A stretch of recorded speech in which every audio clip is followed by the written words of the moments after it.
Okay, so let's start here. This is a workshop, so 2 hours and a half. We may do a break or not. Probably we will do a short break, but also you can ask for it. Do not hesitate when you have questions. The goal also of a workshop is to be quite interactive. And I have a lot of content, even if 2 hours and a half is quite long to do SQL tuning. That can be short.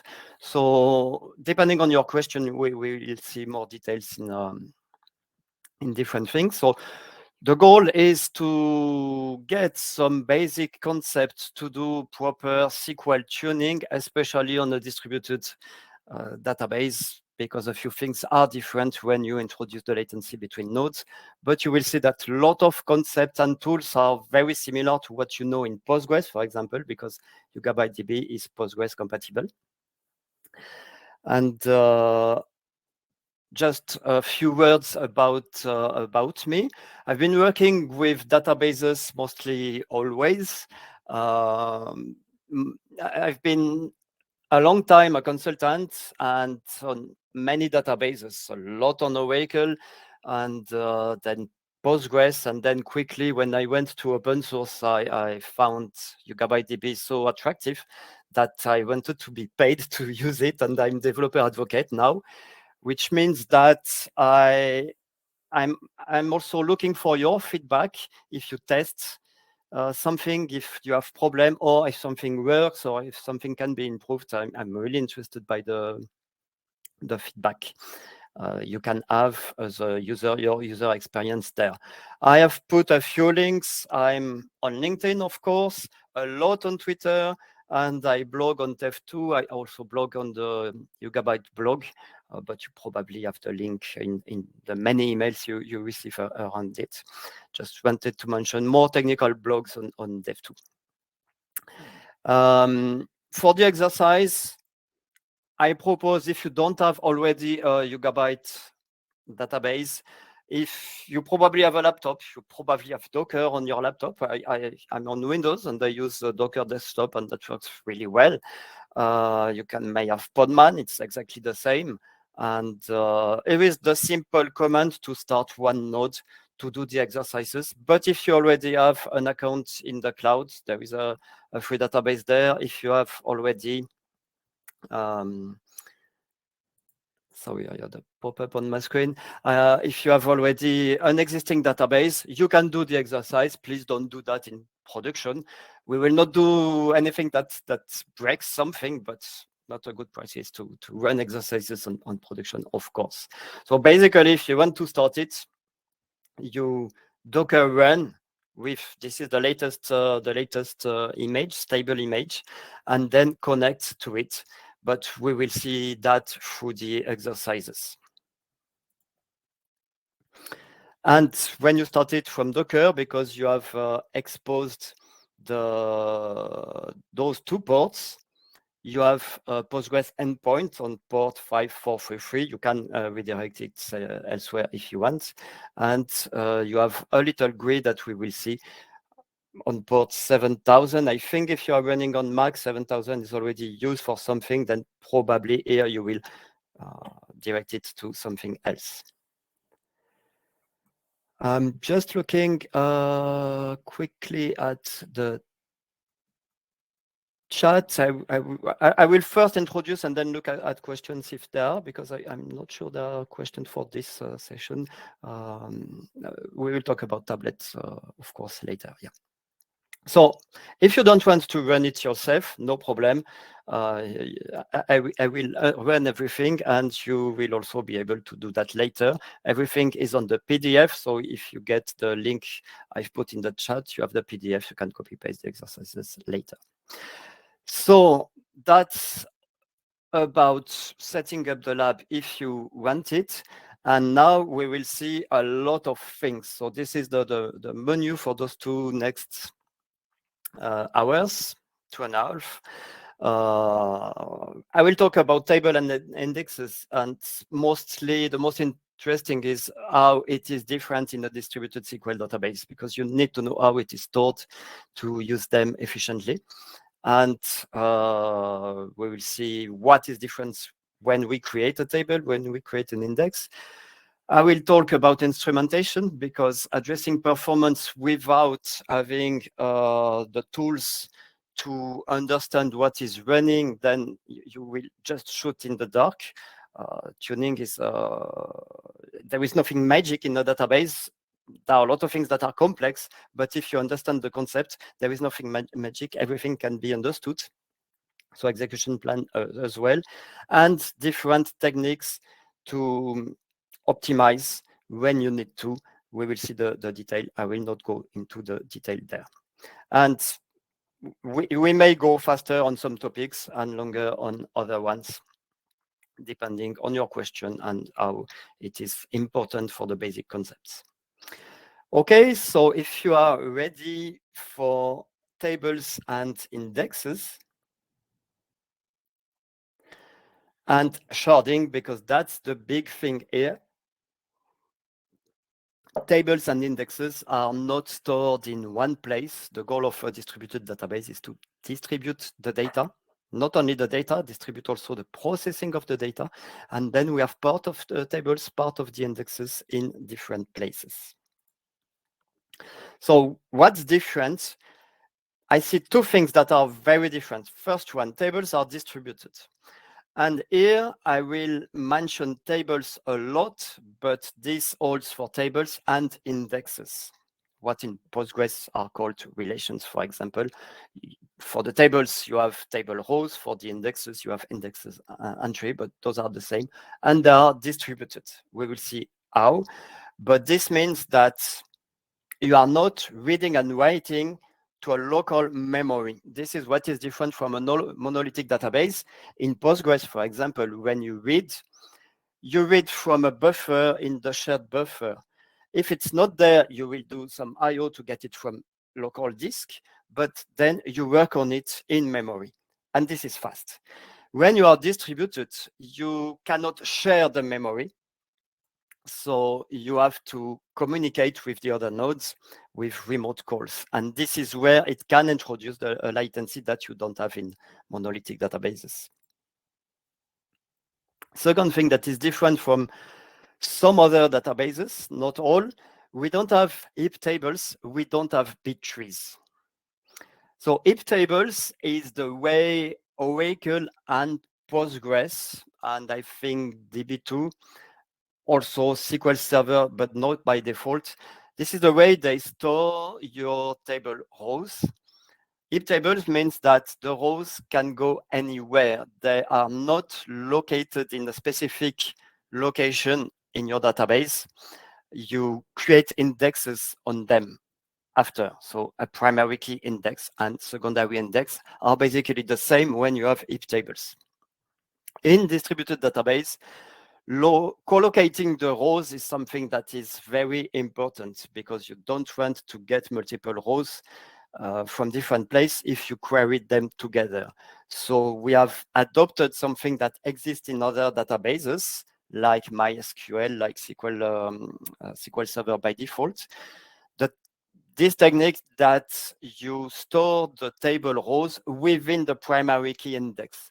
And finally, you have only indexes, the primary key index with all the table columns, and the secondary index, which have the index keys, the index column, and the reference to the primary key. So that's something a bit different, important to understand when we scan tables. And no bit tree, because bit trees are very efficient when they work in memory on shared buffer. When you distribute, you need other more modern structures, and we use LSM tree. The goal is not to go into the detailed of the implementation there, but it's important to understand how it can be different from what you know in other databases. So table rows are stored in the primary key index structure, and the secondary indexes reference that. They are maintained with consistency, because a SQL distributed SQL database is consistent, and but they are in a different structure. Okay, so things to remember there. Tables are distributed, then your query processing will involve RPCs, remote calls. And then maybe latency if you deploy in places with latency between servers. And no if tables, no battery, everything. So the tables and the indexes are stored in LSM3. That's a bit of theory. We will go into the practice later, but it's important to understand the key difference between that. And maybe I will just answer to the question from Assad Zaidi there. Is the minimum unit of I/O called a tablet? No, and I will explain what is a tablet, but it's not the minimum unit for I/O. It's on top of that. So database is sharded, distributed, and replicated. Let me explain quickly. We want to split the tables and the indexes to send the rows in multiple places. This is sharding, this splitting of it. Splitting is done on the primary key or the index key by hash or range. I will explain that. But first, you split. It's kind of partitioning. I do not say partitioning because there is a partitioning on top of it because we use the Postgres partitioning on top of it. So sharding, you divide. And then those shards, those parts, you distribute on multiple servers. Those shards, we call that tablet. So it is not a unit of I/O because a tablet can be big. A tablet can be hundreds of gigabytes. It's just a part of the table that is stored in a specific place. I/O will be finer grain on that. So sharded, distributed, and then replicated. Because you want high availability, you shard and distribute by sending one replica, one tablet to a specific server, and you want this one to have 2 replicas to be available if this server is down. So that's the principle, and I will explain where is the difference in performance. Of course, when you shard, you need to think about it when you query.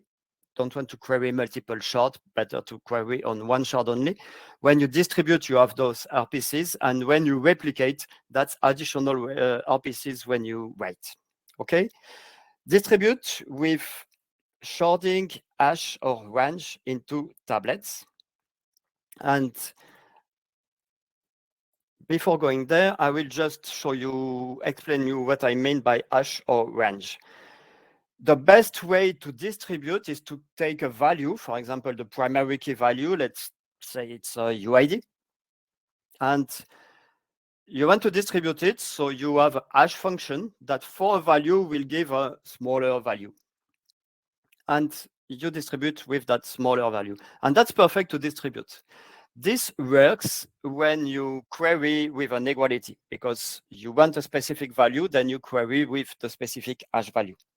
However, there are some primary keys or more you find that in the indexes. Let's say you have an index on a date. You probably want to query on a range. And that you cannot do that with a hash function. Then you need to not to assign, not to calculate a hash value for it, but assign a range on it. And let me just show you quickly how this hash function looks like.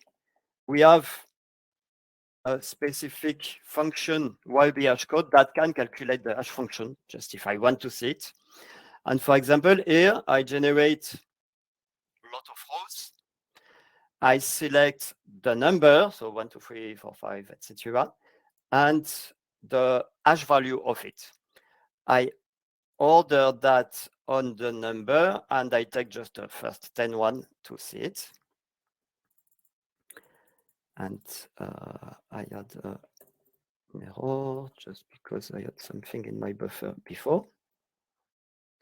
So here I have my numbers, and you can see that the hash code is distributed. It's between 0 and 65,536, just to be able to assign tablets to it. So if my numbers are ordered, the hash code is not ordered. And this is why if I query on a range, I cannot have a range of hash code. If I do the same but order on hash code, you can see that for one hash code, I have multiple values but not consecutive values. So that's the big difference between hash and range. And we will see in the execution plan also what can be different there. There is a question, is there a document on splitting the tables into tablets? Yeah, what I suggest is to go more into the detail there. Please remind me the question at the end, and I will put some links on our documentations or blog posts that we have. So distributed, there is a hash value or a range, and this is distributed into tablets. Those tablets are replicated into tablet pairs. And the replication, you decide it. You can choose not to replicate. I have only one copy of each tablet, but then you have only one copy of each data. If one node is down, you will not be able to access to it. If you want high availability, you will replicate to two other tablet pairs so that if one is down, the two others can elect which one has the latest value thanks to the quorum. And this is stored in LSM tree, log sorted merge tree. So it is sorted order in the table primary key or the index column. So if you want to think about how it is stored on the servers on disk without going into the detail, the most important is that you can think of it as a structure that is partitioned and ordered. Ordered on your value or on a hash, but partitioned and ordered. If you did something with NoSQL databases, for example, DynamoDB, this is the same idea, except that we have SQL features, we have consistency on top of it, but that's the same idea. When you want to scale out, you partition and then you collocate in an order. Okay, and the index includes, so the table has the primary key is ordered on the primary key and that's all values for the columns. The index includes the index column and is ordered on that, and includes also the primary key to be able to find the other columns, and you can also include more in it. But we will see example. I'm just starting with some theory, but we will see example will be clearer later. Okay, hash or range, I just mentioned it quickly. And how do you decide it? It is your decision because you know your data, you know how it will be queried. So when you create the primary key or the index, you just mention ascending or descending when you enter range. So this is something that already exists in SQL, or in place of that, hash if you want it to be hash sharded.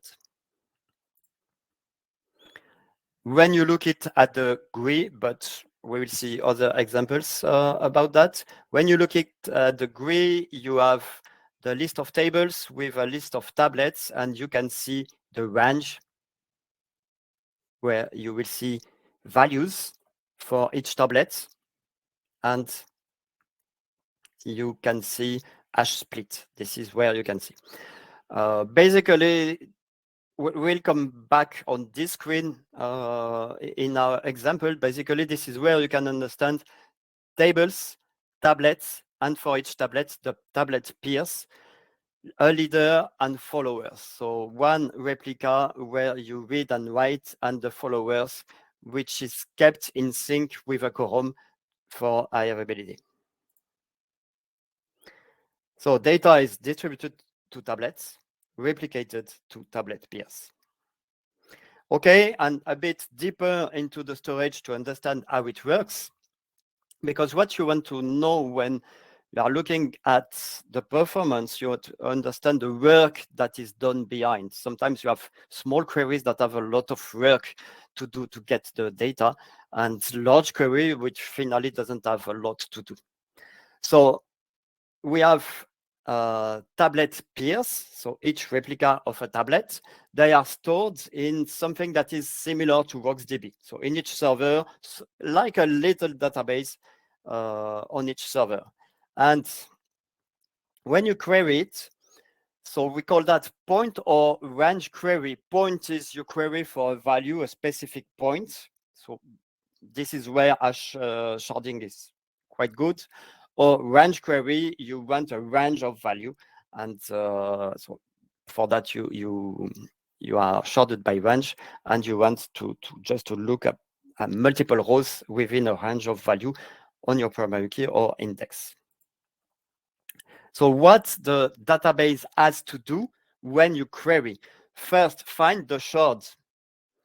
For example, if I query for a value of my colon equal to 70,079, it will calculate the hash code if it's hash sharded, and it will find which tablet holds this hash code.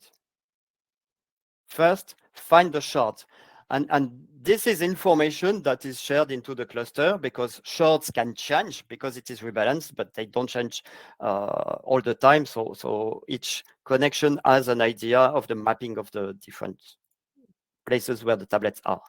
When the shard is found, so it is like a sorted structure, as I mentioned, LSM tree.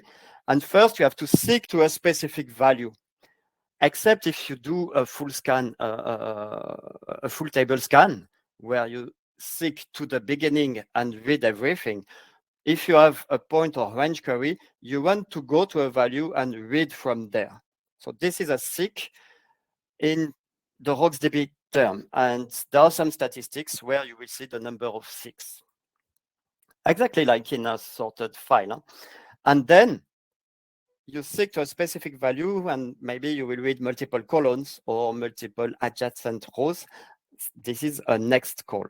You don't call it directly, but it's good to understand the difference. What happens when you read one row? You have to find the shard, seek to the right place, and it takes some CPU, of course, and go to the next, maybe multiple times. And maybe for the same query, you have to seek into another place, which can be also in another tablet if you have a large range, for example, or condition in your where clause. So basically what happens when you query data, seek and next. And those take CPU, a bit of CPU for next, a bit more for seek, because seek has to go to a specific place by comparing the key into this sorted structure, this LSM tree, and maybe some IO if it's not there in cache. You have a big database. You probably have the hot data in memory. That's also one goal of scaling out, being able to have a lot of memory with multiple nodes, but maybe some IO for the seek. And those RPCs remote call to go to the shard, not really to find it, but to go to the shard. Okay, I think that's enough for the theory. And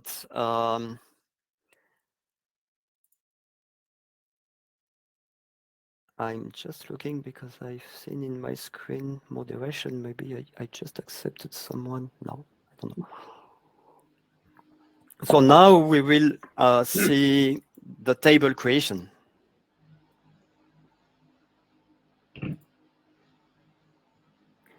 And excuse me, I think I did something wrong. I accepted someone, and yeah, should be okay now. Sorry, I'm not used to this open platform. Works quite good anyway. So the importance of primary key, I already mentioned. It's important because the table is stored in the primary key, so you can imagine that if you didn't define the right primary key and want to change it, that there will be a lot of work because it's stored there. You cannot, like in the databases which have heap tables, you cannot just define another one and set it as a primary key. Anyway, it's always a decision at design time. You can change it, of course, but it's not so easy as adding a new index, for example. So the primary key defines the data type, the order, and the sharding. Sharding because you decide what is hashed or range, and range ascending and descending, and also the data type. So it's not easy to change because everything is physically organized on it. Even if you can, it's not easy. It's critical because the fastest access is through the primary key, because if you go with a secondary index, you may have to go to the primary one later. When you access by the primary key, you know that you just seek to the right place and you will find everything there. You don't have to go to another place.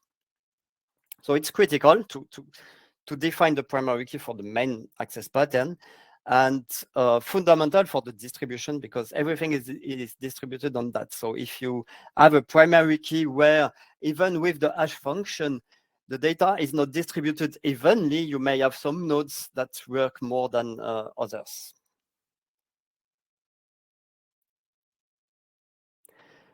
Okay. And then you need to define the primary key with the create table. That's really important because if you don't, it will be a reorganization.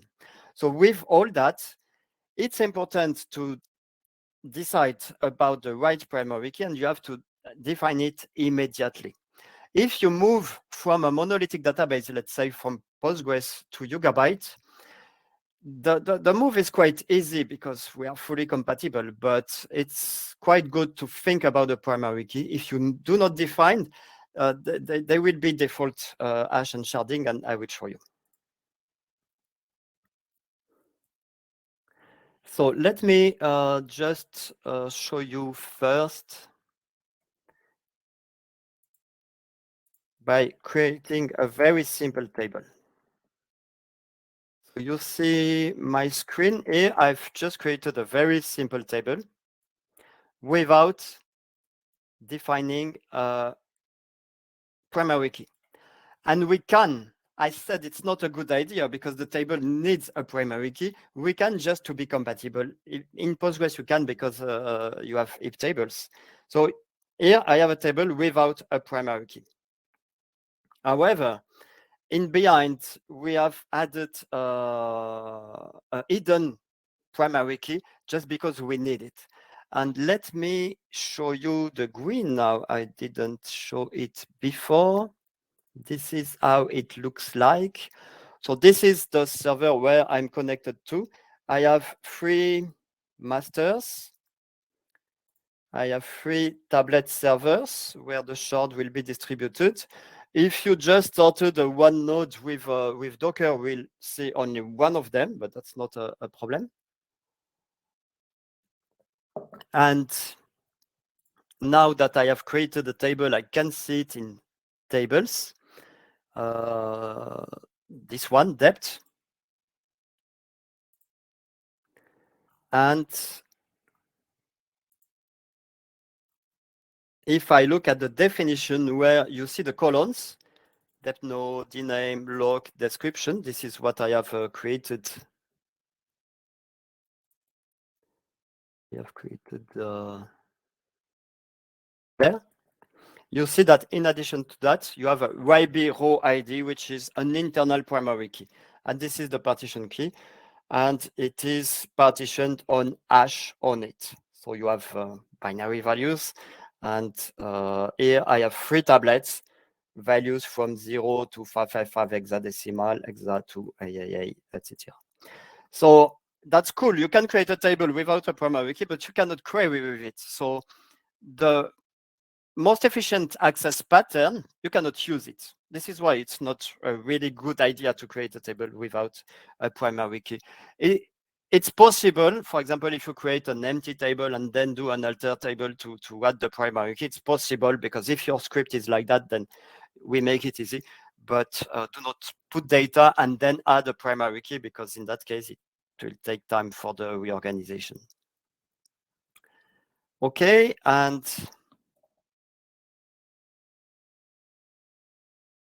I will go to the slides. There, so this is what I've been running, what we have seen, and what we see there.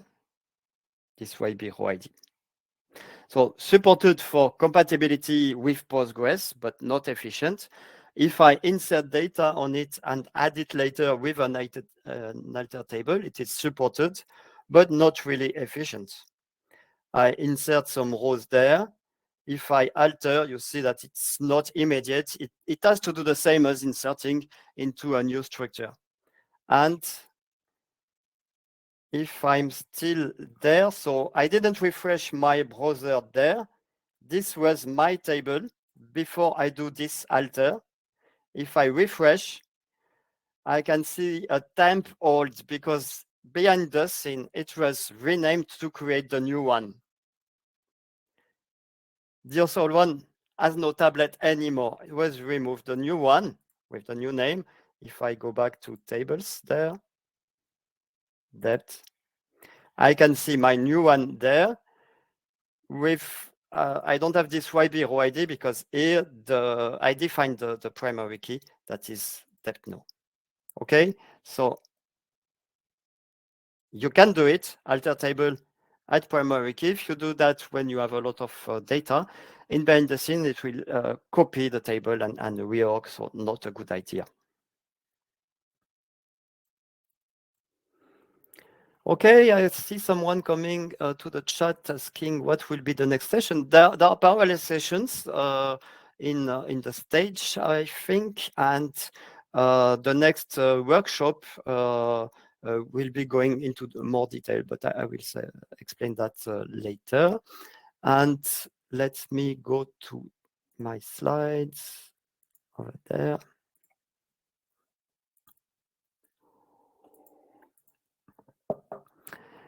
So after all little chapters, I will just put what you should remember about it. If I put it in the slide, it's also, you don't have to remember everything. You can go back later. So the idea here, define the primary key and think about it. It is rather important. A few words about the default sharding. If I create a table without mentioning hash or ascending, we have a default. And again, the default is to be compatible with the scripts you have with Postgres. And the default just hash on the first column on the for the primary key and range on the other, because that's the most common case. But having a default doesn't mean that you don't have to think about it. Here we have a default just because if you have plenty of small tables and you didn't take the time to mention hash sharding, then that's the default. And basically, if I run this creation, let me do it there.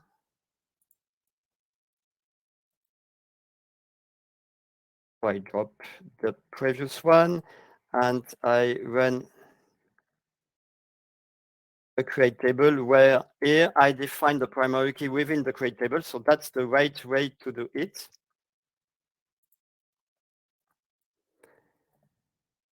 And in the definition, I see it as if I mentioned hash, because that's default. I am hash sharded on the depth number, which means that I can query depth number equals something. If I query for range, like depth number between this one and this one, I cannot use it because it is hashed.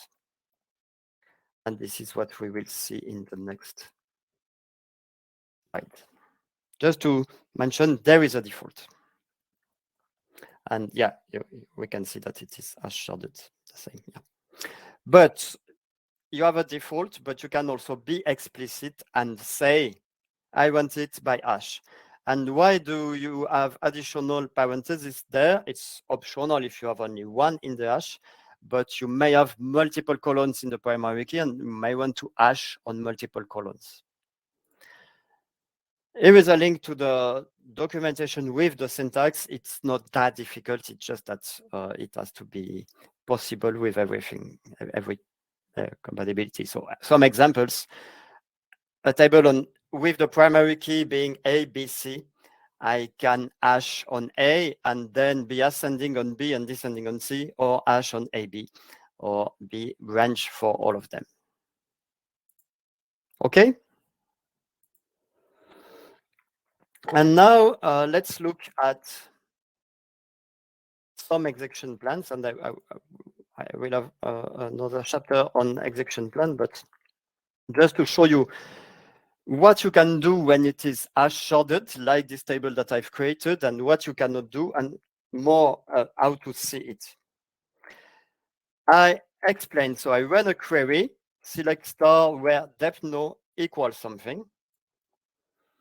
So that's my primary key, and I want a specific value, so I expect one row from it. And I do the select, and I say explain analyze to see the execution plan. It tells me index scan using primary key. Actually, it's the table that is stored in the primary key, but index scan means it seeks to a specific value and reads from there. And the condition for this seeking into the value, the condition is on the department number. If I query with multiple values, here I query for department number in 10, 20, 30, 40. This is still an index scan. And if you are used to other databases, not all databases can do that. Here, because we are Postgres compatible, we can also get an array and sync into this LSM tree at multiple places within one call. So index can still be used even if you are this. I say in, it could be or. You can say depth no equal 10 or equal 20 or use it. However, if I query for a range, sex scan is a full table scan because the index cannot be used for a range because you don't know which values are in between. And then because it's hashed, you don't know which hash value to query. So that's important. If you want to query on a range, so greater than, less than, between, those are range queries, then better have ascending or descending on the value when you define it. It's easier with hash because with hash, you don't have to care. With range sharding, you may think about how many ranges and where. We have also auto splitting that can split the range, but at the beginning, if you want to do range sharding, the first tablet will have only the first table will create only one tablet, and it will be split later. Or you can define it. We will not go into the detail, but basically, this is what we have seen. Explain, analyze. At this point, I will mention that when I do performance tuning exercise, but also when I want to understand something, I always do it on small examples. Of course, in production, you have more tables and bigger table than what I have there. But when you want to understand, you want simple things. In production, you will have big execution plan, and we will see how to address that. But when you want to understand why an index scan or a sequential scan, always better to build small exercise as I do there. Let me look quickly at the question that we have, how to guarantee ACID features in the distribution system. So I will be short on that, because that's not really the goal of the tuning. I will be very short. We have something in the doc, and I think there are also on the presentation. ACID features are guaranteed because the distributed engine knows how to handle the logs, how to handle the transactions, how to put a logical time in front of the changes to be able to get a sequence on that. And about the performance of it, we will have a word about it. But basically, of course, if you involve multiple nodes with large transactions, then you have this latency. But here, the goal of this workshop is really at SQL level, what you can do at SQL level to understand the performance. And I see that Tim has given some links about those questions. That's perfect. And someone is asking if Yugabyte have a payment or is open source. Everything is open source.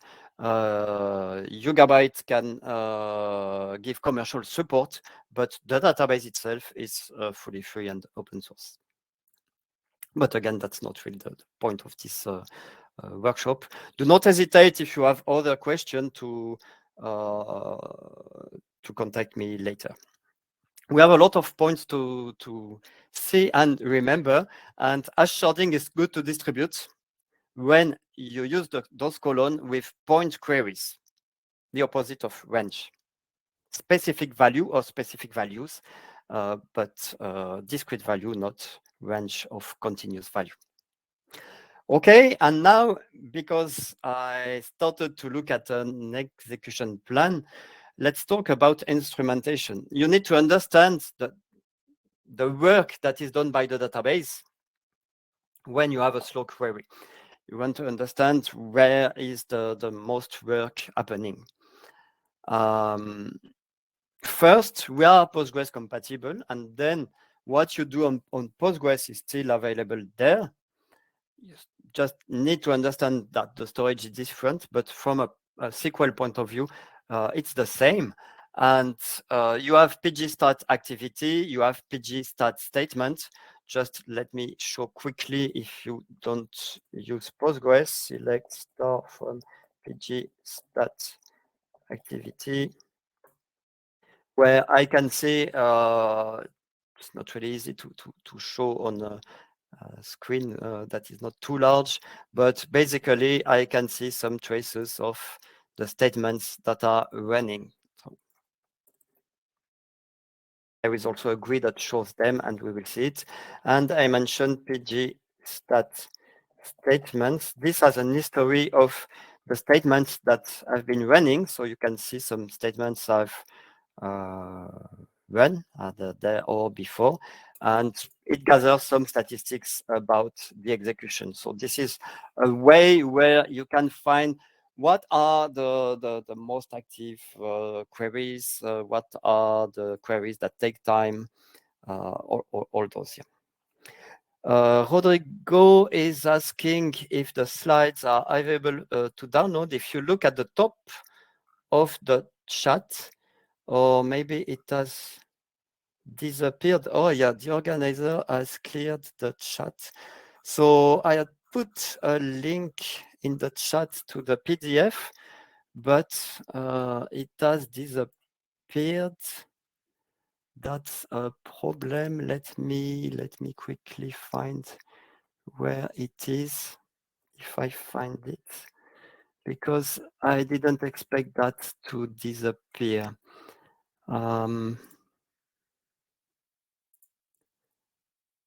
I will put again the link to the PDF in the chat.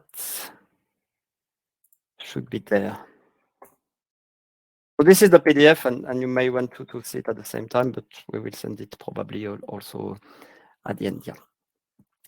Okay. What time is it? Yeah. So something that is important, if you are used to pgstat activity and pgstat statement in Postgres, please remember the architecture here, where we have multiple nodes and we have Postgres and Postgres endpoint running on each node. If I query pgstat activity, when I'm connected to node 1, I will see only the activity on node 1. If I want the overall activity on my cluster, I need to query all of them, or they are consolidated in the GUI This is also the reason for the GRI in the cloud service or in the database as a service software. The cloud one is called YB managed, and the software that can also manage the database on premises is Yugabyte Anywhere. Even in the open source version, you have a small grid that shows the version. I will not show here in the detail, but just you can see the current query, their activity across the cluster. Okay. Now let's see something else. So that was just to say there is a way to see what sessions users are currently active on your servers. What are the queries that have been running even in the past, and how long in total on average, all that.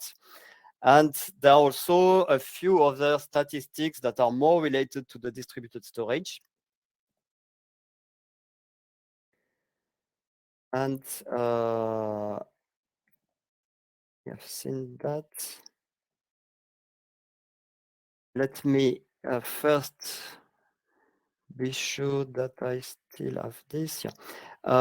In the list of servers here, you have a column that says, so it's not easy in that screen, but we have a column that says the read and write operation. And I want to say some words about it. That's quite important because that's a statistic that we show everywhere and may be difficult to understand. And I see that there is a question from Rodrigo regarding instrumentation. Is there anything like Oracle wait event for Postgres or Yugabyte? No, currently there is nothing that has the same level of information as you can find in Oracle, but that will come for sure in the future. Postgres doesn't really rent it. The Postgres community doesn't really rent it. This is something that will come for sure with events. But for the moment, we have to work with the current statistics that we have. And for example, let me run an insert and see if I refresh there. And if I was fast, just to see that when this insert was running, I can see here some write operations, no read operation. Of course, an insert in SQL databases has also to read. For example, it has to read to be sure that the primary key is not already there and raise an exception in that. But those write operations are the operation between the SQL layer, the Postgres layer, and the distributed storage. And in between, the insert just sends new rows to write on the distributed storage. Then within the storage, there are some reads and writes, all that, but this is not what is measured there. So the write operations basically tells you that your queries are writing to the distributed storage. This is an insert. And it's quite interesting to see because you want operations to be balanced. Basically, when you have replication, like I have here, I have replication factor 3, I write to the Raft leader and wait for the quorum for the other. But this operation is the operation between my Postgres session and the leaders that I want to write to. So it's important to see that this is balanced.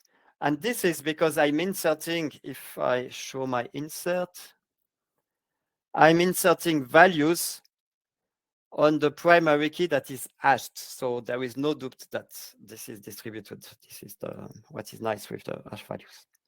And I will show you just more statistics. I will explain you how to get them. It's not that difficult, but those are statistics that we do not yet expose nicely. Just because I mentioned the snap, it just I just think that I will show you how to get them before because I didn't run it myself here. So let me go back to the slide and I will show that later. So this was just what I explained, the read and write operation. And yeah, something else about those operations. My insert was inserting 1 million rows and was that during a few seconds in a small laptop. I'm running in a laptop there. But you see 23 operations per second only. When I've run it here, it was even 6, because I've many things running on my laptop here to present. So I insert 70,000 rows per second, but I see less operations because most of operations are batched. This communication between my Postgres backend and the distributed storage is optimized. We don't want to send row by row to the storage because this involves latency. So this is optimized, and the operations you see are not the number of inserts, are not the number of rows. It's basically the number of batch writes that are sent to the server. So this is why it's quite difficult to understand that. Why do we show statistics that is not so easy to match to the SQL statements? Because the distributed storage can also be used with CQL, the Cassandra-like API, multiple APIs. So those operations are below the SQL level. I will not go into the detail. The most important is to understand that the basic things that you can measure easily are the time. So you can set timing on as you do in PSQL, for example. Of course, explain, analyze will show also some time. We'll see it. And the DocDB operation. DocDB is the name of the distributed storage that is underneath the SQL API. Okay, read-write operations. This is what we have seen. What you see here is the GUI in the open source. What you see on the left is the new GUI that is currently in beta in open source, but it's the GUI that you find in the cloud also, even in the free tier. But it will come to the open source version as well. So why would you look at the read and write operations per second to be sure that data is distributed? If you see that only one node is working, then probably you need to look at your queries and how they query the columns that are distributed, sharded. Doesn't account for replication. You will not see here that those writes are replicated to many tablets. This is only the communication between the two layers. And doesn't account for intra-DocDB operation. There is a lot more happening inside, for example, checking the primary keys, updating the indexes, all that, and that's also distributed. Because when you write a row to a distributed table, and it has indexes and it has constraints and it has two secondary indexes and foreign keys, and then there are a lot of operations happening behind that are optimized also by batch, but you don't see that in the statistic. So if I want more statistic, we expose, let me show you. We expose some metrics in a format that is not really nice to read, but it is exposed for Prometheus. So the idea is that there are a lot of metrics that you automatically push to Prometheus and then look at it with Grafana. And we have also some additional metrics which are exposed in JSON. Of course, that's not easy to read, but I have a small tool that reads them from SQL because I like to do everything from SQL, but those statistics can also be queried in different way. For example, the next workshop by Fritz Hoogland will show a tool that gathers snapshot of statistics. So I think it was Rodrigo was asking about how it compares with Oracle wait events. We don't have wait events, but we have something like stats pack to take snapshots of performance metric. And the goal is that some of those metrics will be in the explain analyze output. For the moment, the explain analyze output is the one that comes with Postgres. It doesn't have statistics about what is happening on the storage level, because Postgres shows buffers. We don't have buffers, but I think it will be even in the next preview version, more statistics about the RPCs that are going. So because we don't have those statistics in explain now, I will show you for some example, the seek and next, the number of seek and next that can be seen. And this is an example, but I will run it. I'm just going fast, and I'm just going fast to how to run it. So this is what you may already have run, starting a node. And this is how to run the little script that I have on GitHub that gathers the statistics. And I will run it myself. I'll show you before, but I didn't run it. So basically it creates view functions, and the idea is that those statistics are cumulative. So I have a function that creates the empty tables to gather them and reset the value. And then I run my query here, the select with multiple values. I also show the execution plan. And after it has run, because explain analyze runs the query, I can query and I see the number of seek and next happening on each tablet. So this is the database name. This is my table. And my table has, I touched 2 tablets here. So the tablets are the one that we see when I look, where was that? Table, depth. So my depth table has its rows into 3 tablets with a leader on each node, because I have 3 nodes, I could have more. And then what I see here is the activity on the leader. Only 2 tablets. Why? Because these 4 values, once hashed, grow finally to only 2 tablets. Could have been more. And what you see here, you see that on each tablet, I have 2 seek, which makes sense. I query 4 distinct values. So those are 4-point queries. So I have to seek into a specific place 4 times. And the next is just that when it is there, I read multiple columns that are just gathered there.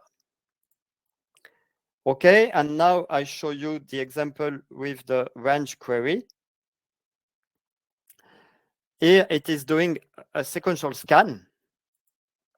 And then I expect to see a seek at the beginning of each of those 2 tablets, even 3 tablets, because from that, nobody knows if there are values going to all tablets or not. So I expect seek and then many next to read all the rows. So this is what we see. Even many seek because it can skip some places, but this shows kind of more activity. You knew it because, of course, a sequential scan needs more reads than an index access, but this is also a way where we can see it and maybe see which tablet.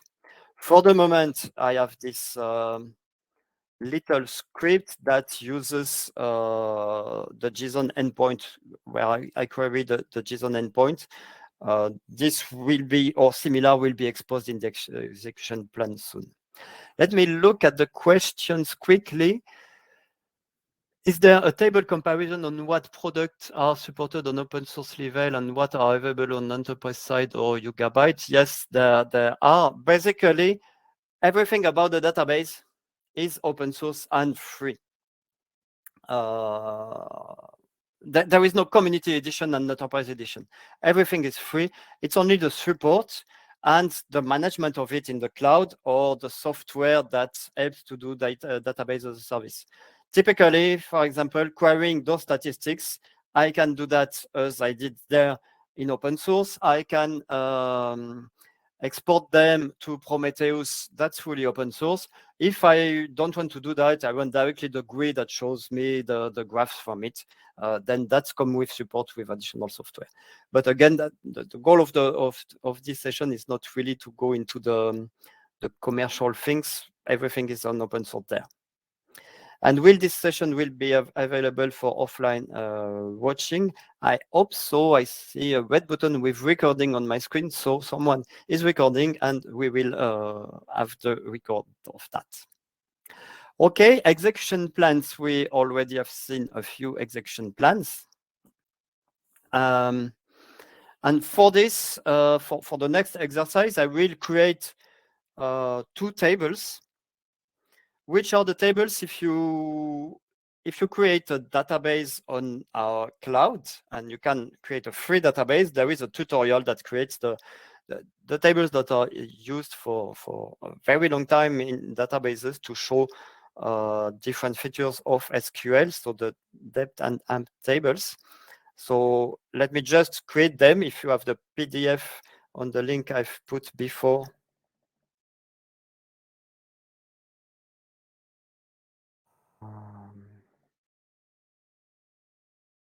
Just do that myself. So on the PDF, you just copy paste if you want the same. And if you just want to watch me, I have an AMP table, a depth table, a few rows in it. And again, I don't need millions of rows to understand the performance complexity. Of course, I will do some performance tests on real data when before putting my production in my database in production. But here, I want to understand the work, how it can scale. And with the execution plan, I can already get an idea about it. So this is why I'm doing very small exercises that are easy. You don't need to provision a big cluster that will cost you a lot just to do exercises and understand how it works. Just few tables, a little data, and explain. Explain shows you the execution plan. So this is the same as Postgres and many databases. Explain shows you the plan without executing the query. So the values you see are only estimations. If you want to execute the query and see some execution statistics, you explain analyze, as I did before. And explain analyze is a shortcut, but you can add multiple options in there. For example, analyze buffer to see the shared buffer. You don't want to show the estimated cost because it's too wide. I mentioned that in Postgres, you usually look at buffers because every reads and writes go to the shared buffer. In Yugabyte, you can still want to see them, not for your distributed tables because we don't use buffers. But if you have temporary tables, for example, buffers is still something interesting to see.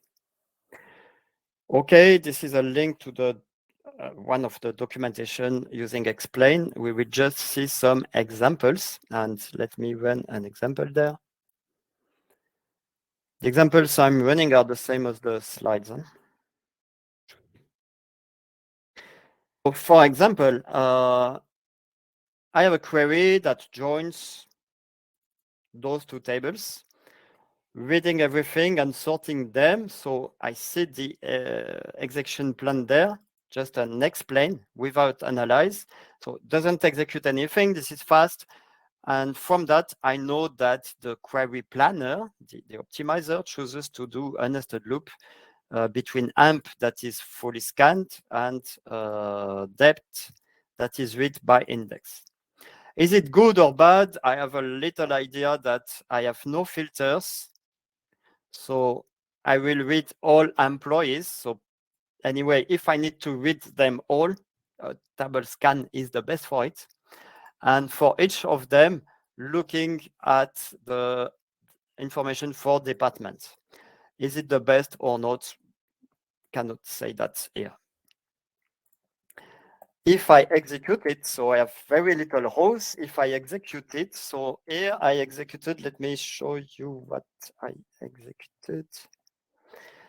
Analyze to get it run, buffers, but I have no temporary table, so there are no buffer information here. Summary, that's what you have at the end there. Timing, it's the default with analyze. You know the actual time. And that's interesting because the execution time, you have it here, 5 milliseconds. But then when you have a big plan, you want to know those 5 seconds. Did you spend them in a big sequential scan? Actually not. The sequential scan was lower than 1 millisecond. Did you spend them when looking to depth?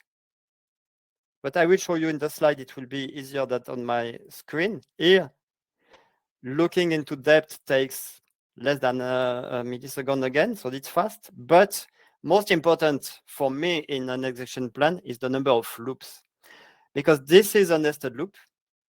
And for each row coming from AMP table here, rows 14, for each row, you have a loop.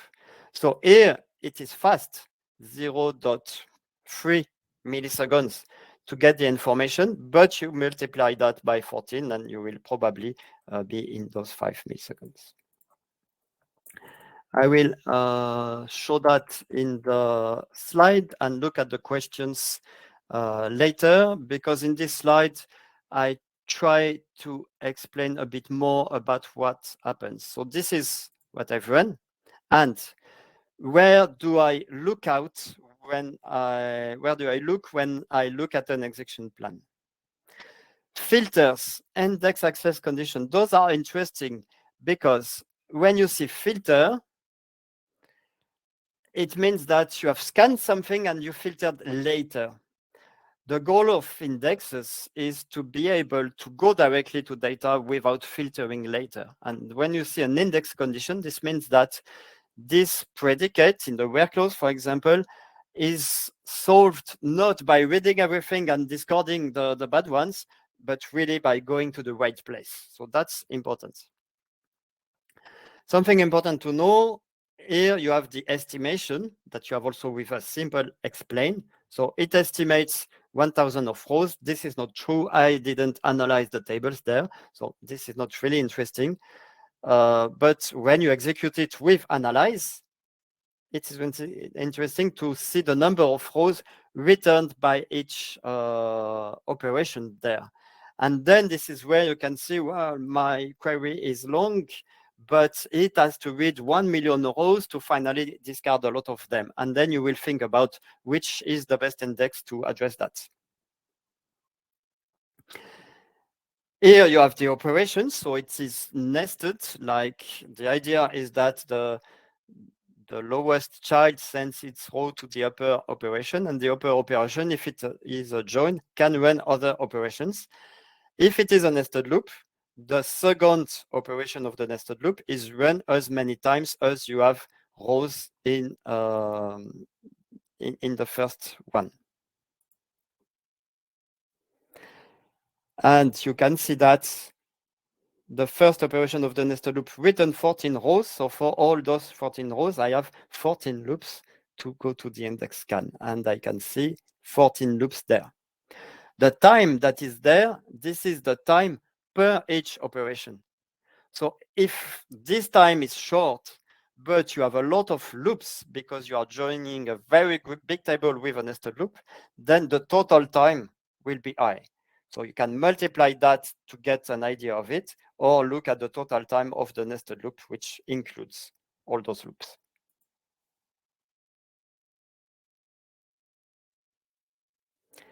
Okay.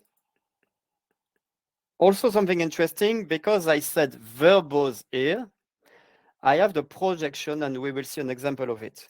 We can see which columns are read by each operation. Because, for example, if you full scan a table, you have all columns, but you don't need all of them. We will see an example how it is used there. But most important there, the time you multiply by the number of loops and you add that to the others for nested loops, and you have the total time. Okay, things to remember from that. So I just put that and look at the questions. Does the manage the documentation cover the core version features and management principles? In the documentation, it is clear everything that is core database is the database. Everything that is Yugabyte managed and Yugabyte cloud is specific to the cloud. I see many questions about open source or what is commercial. Everything is open source. You pay only for service, for support, or for tools that helps you to do things easier. So it's the same as paying for consulting or anything, but the product is totally open source and free, and you can also contribute. Okay, things to remember, and we have a lot, and remains 1 hour and a half. So I will go faster on the next points, but the basic concepts were really important. Explain, analyze. If you have a problem with a query, explain, analyze. This is what will give you the most important information about your query complexity. Sometimes you see a simple SQL, but it queries a view, and behind that, the execution plan is very big. Okay, and now I will talk about little techniques. First one that is specific to distributed database. So I mentioned that we have 2 layers. We have the Postgres layer, building the execution plan and executing it, and calling the storage for the operation to read and write data. But there are some cases where you don't want, for example, you want just to count the number of rows. Without additional optimization in our code, in the YugabyteDB code, without it, those 2 layers would be, I want a count of all rows. So I ask all rows to the storage, I get them back, and then I count them. And of course, this is not efficient. You don't want to fetch millions of rows from multiple servers to count them in your single process. So this is where we have push downs. This is Yugabyte basically is there are 2 innovations in Yugabyte. One is plugging Postgres on top of a distributed storage and then optimizing for it. And we will see some examples of push down, and let me go directly to examples. Also an occasion to see some execution plan. I count the rows from my table, only 14 here, but you can imagine if it was 14 million. I explain, analyze. Here,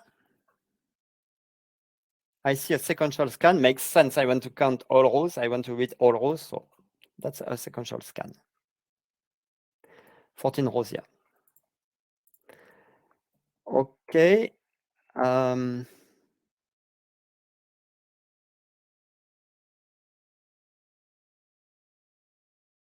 Here I did the same, explain cost of analyze, select star.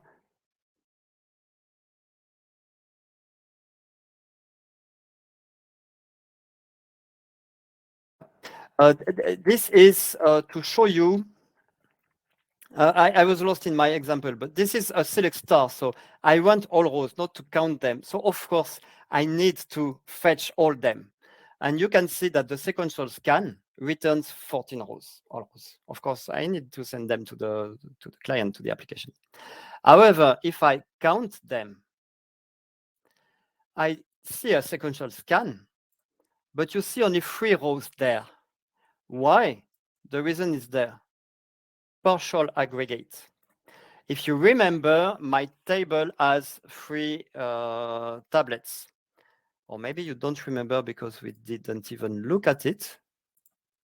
But I have 3 servers, and the default is 1 per server. So this was AMP, and I have it split to 3 tablets there. So what happened in my example here is that automatically YugabyteDB has scanned all rows, so the 14, but each tablet did the partial count of them, and then those 3 are just the partial count.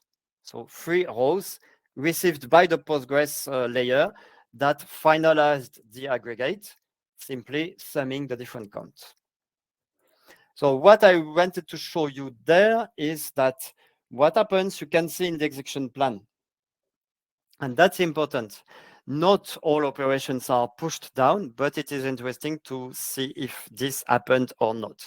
You have comments about it, and the number of rows can also give you a clue. Those rows are not stable rows, those are already some counts on it. And this can be enabled or disabled, but yeah, no, more can be enabled or disabled. This is enabled by default with the count. Now I will show you something else, something different. Here I set a parameter, a specific Yugabyte parameter to off.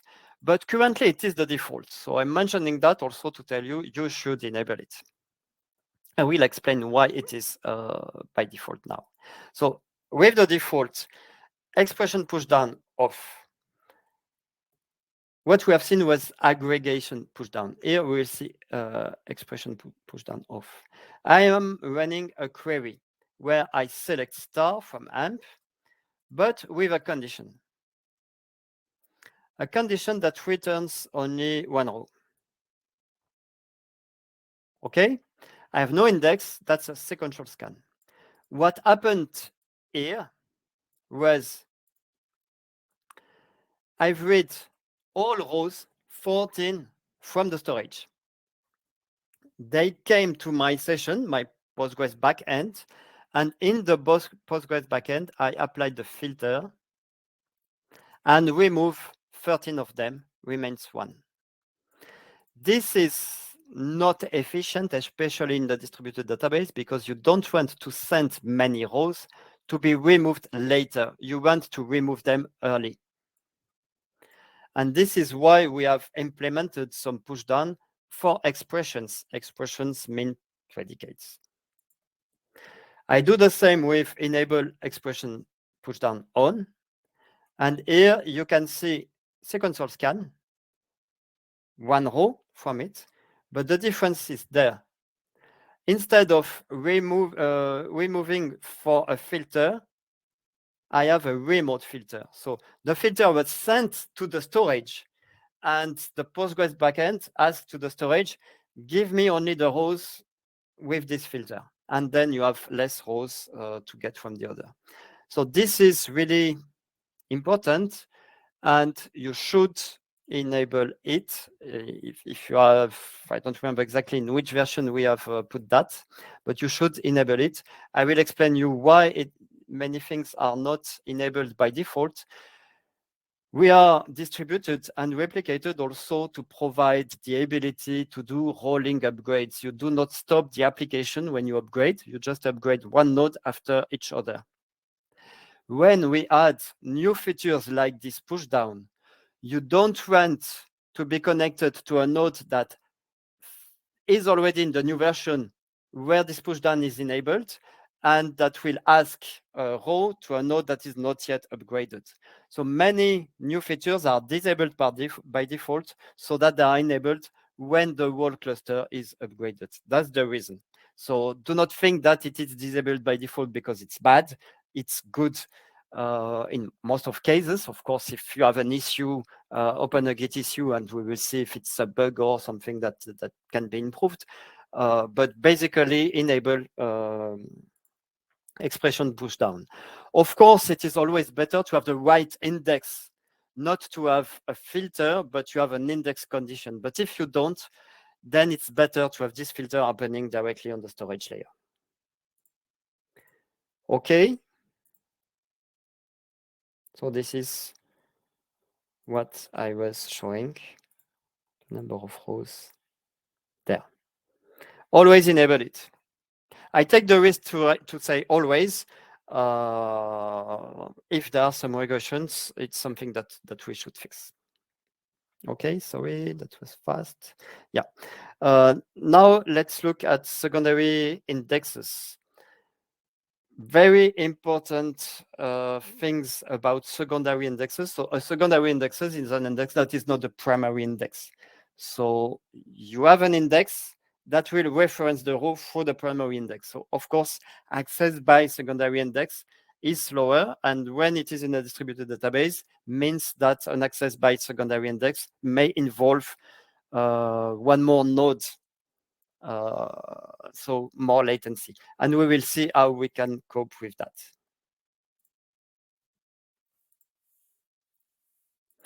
So I already mentioned that tables are stored in the primary key. So that's the fastest access by the primary key. But one goal of SQL, if you compare that to NoSQL, one goal of SQL is SQL database is to allow other queries than on the primary key, because you have multiple use cases. For example, you often query orders for customers, but you may also want to query orders for a product. So you need secondary indexes. They are maintained consistent. Of course, the more secondary indexes you have, the more work the database has to maintain it when you insert or delete rows, but they help when you query data. And usually in the database, you insert once and then you query a lot.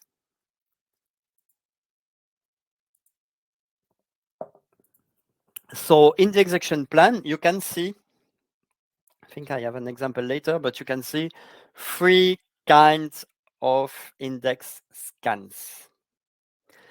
When you see index scan on the primary key, and all primary key ends with _pk because it is the index is created automatically.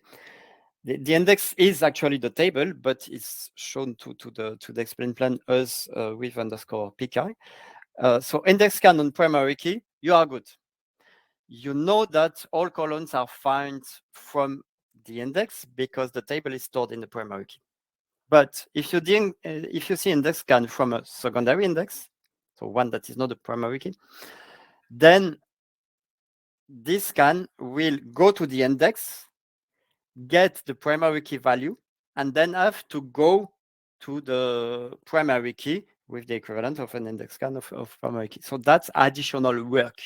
But you have to pay this additional work to get multiple use cases. But there is an optimization that you can see also in Postgres, but works better here. Index only scan. So you will see that only on a secondary index. This is when you can find all the columns you want from the index, and you don't have this additional hop to the table. And this is really interesting. You see that only on secondary indexes, because actually an index scan on primary key is the same. You find everything directly on it. Okay, so I'm not saying that all index access should be index only scan, but the critical ones in terms of performance, probably yes. And we will see how to do that just by adding more column to the index. So you index on the keys that you have in your range or point query in the predicate, but you can add more columns so that you know that you have the value without going to the table. And how do you know that?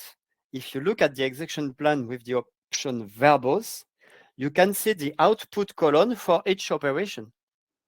And then this is where you can see that you did an index scan on the secondary index because you wanted columns A, B, C, and the index had only A, B. And then if you add the column C to it, to the index, then that can become an index-only scan. But I will show you an example. What to remember: index scan by primary key, that's the fastest, but there is only one access path for it.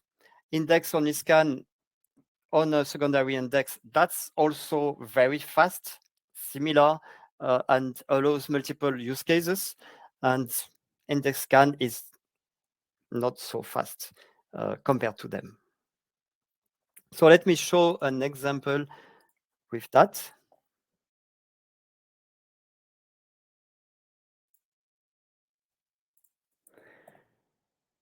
So this is my table AMP where I have many indexes. And for that, I will use my little script that shows the seek and next, because this is the best way to understand the work that is done beyond. Again, in future version, this will be directly visible in the execution plan. So this is my execution plan when I query for a specific email. And I have defined a unique constraint for the email by hash. So I can query for a specific one and get that from the index. When you have a unique constraint, you have an index behind that. And here it is, index scan using email. Index scan, remember, it's not the best we can do, because index scan got to the index to find the email, but then had to go to the table to find the other columns. So email. So I look at the output there in the execution plan that I have with verbose. The email, you got it from the index. All the other columns, you have to go to the table. Only once, huh? And when you are from the table, you have all columns there. Here I'm on my laptop, huh? so that's fast. It's just a question of milliseconds. But if I look at the activity that I have beyond that, I can see that two tablets are involved, because first I go to the index, seek to the value for this email and read the primary key from it, and then I have to go to the table for this primary key to get the row. So two ops. That's fine if latency is not high. For example, if you are on the same data center or even availability zones. But with Yugabyte, you can also distribute over multiple regions. And then if you have 10 milliseconds, you add them to it. And at some time, the user may feel it. So this is where you may want to improve something. If I run a similar query, but I need only the email, then that's an index-only scan, because the only output column that I want is the email, and I don't need to go to the table there. In Postgres, you can see index-only scan, but in many cases, it will still go to the table, because it has to go to the table to see the visibility of it. With the Yugabyte implementation of versioning of rows, you don't have to. So this is really fast. You can see the time, and if you have a cluster that is geo-distributed, you will see the difference there. So two things important there. First, if you need only a few columns, you should query only a few columns. Doing a select star to get all columns and then finally don't treat them in the application, this is never efficient. So the first thing is query only that. And this also depends on your application. If you, for example, if you use Hibernate, I think that by default, in order to reuse the same statement, Hibernate will read or at least update all columns. Yeah, depend on the mapping, but be careful on that. And you see that in the execution plan, especially if you have verbose. So first thing, query only what you need. And you can see here that I read only from one tablet. This is my proof that I'm doing that. Okay. If I query there, on something else that is not indexed, then I see a sequential scan. But that's for later. Let me just repeat what I said on index-only scan. First thing, do not do a select star, select only what you want. But then if you need more, you can add columns to the index. And I think I have a slide later, but just mentioned it, that you can add more columns to an index. The drawback is that if those columns change, it's additional work for the update. But for columns that do not change, do not really care about the size of the index. You are in a distributed database. Anyway, the storage is not the most expensive part of it, and you are distributed, so you can scale. The storage is not so important. If there is a column that you query often with an index, better to find it in the index. Okay. Let me just check the time. Yeah.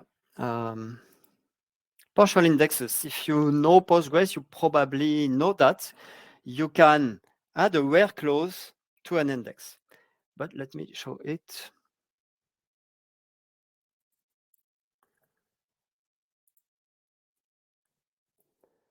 Just checking what I wanted to do there. Yeah. So I run a query. I want employees with a salary higher than 500. I don't have an index on salary, so this is a full scan. Thanks to expression push down, it is a remote filter. I don't have to read anything and filter later, but it still reads everything. And I see that with my 6 statistics, I stick to the beginning of each tablet to read all of them. This is the total number of rows mostly. Okay.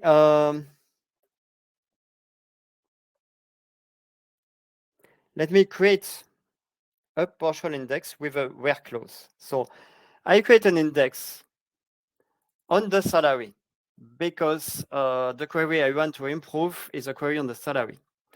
I do not keep the default of hash value because I query for salary higher than a value. This is a range. Hash function cannot help.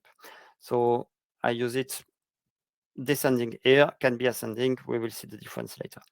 But more important, I add a where condition. I don't want in the index the salary of the president and manager. I want only to index for the others. Why? Because I think that nobody has to query the salary of the president. The application doesn't allow it, so it makes no sense to index it. And let's see now when I query.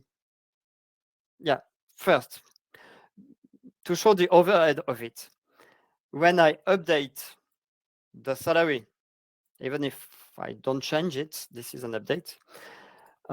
For people who are not president and managers,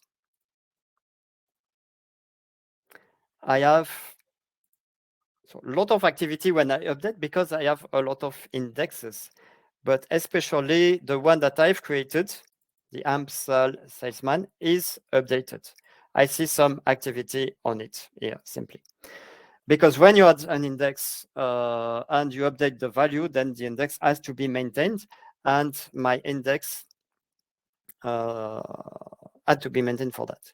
Now, if I update the salary only for president and manager, this is where I see the benefit of partial index. I don't have to update it there.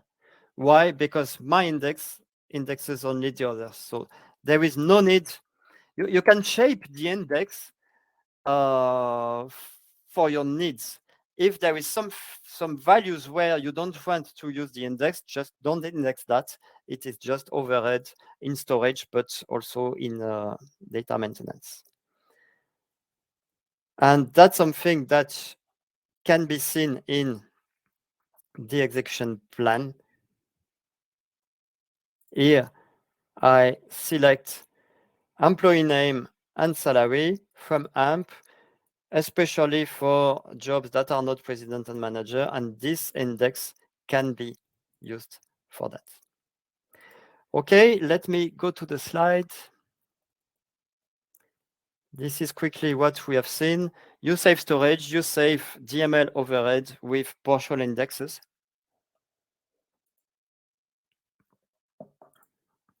And this is what we have run to show that rows that are not indexed have no overhead in that. And that's interesting because sometimes you add an index for a query, but you don't want to add more work for the DML, the updates. So if you know that you can have a partial index, better in this case. Yeah. Okay, let me see a question. It seems that YugabyteDB provides a lot of Postgres features. Is there any notable things that Postgres can do, but not in Yugabyte? There are Git issues listing what is supported. Basically, the SQL stuff comes from Postgres and then just works. And what touches the storage layer, then this needs more work. But basically, the goal of Yugabyte is to be fully compatible. If something is not compatible, like you have an error saying not supported yet, look at GitHub. There is probably an issue. If not, create it. It's something to solve. The goal is really Postgres compatibility. And everything we are doing here, you do the same in Postgres. Here, you just need to understand it when it is on a distributed database, but execution plan, that's the same.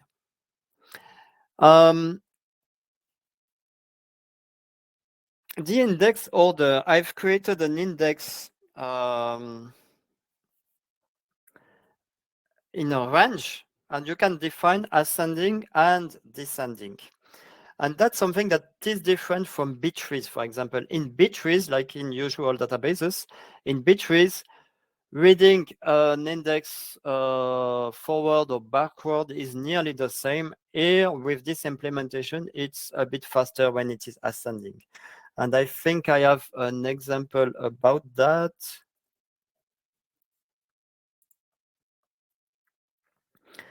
So here I explain I had an index scan. Now I will run a query with an order by.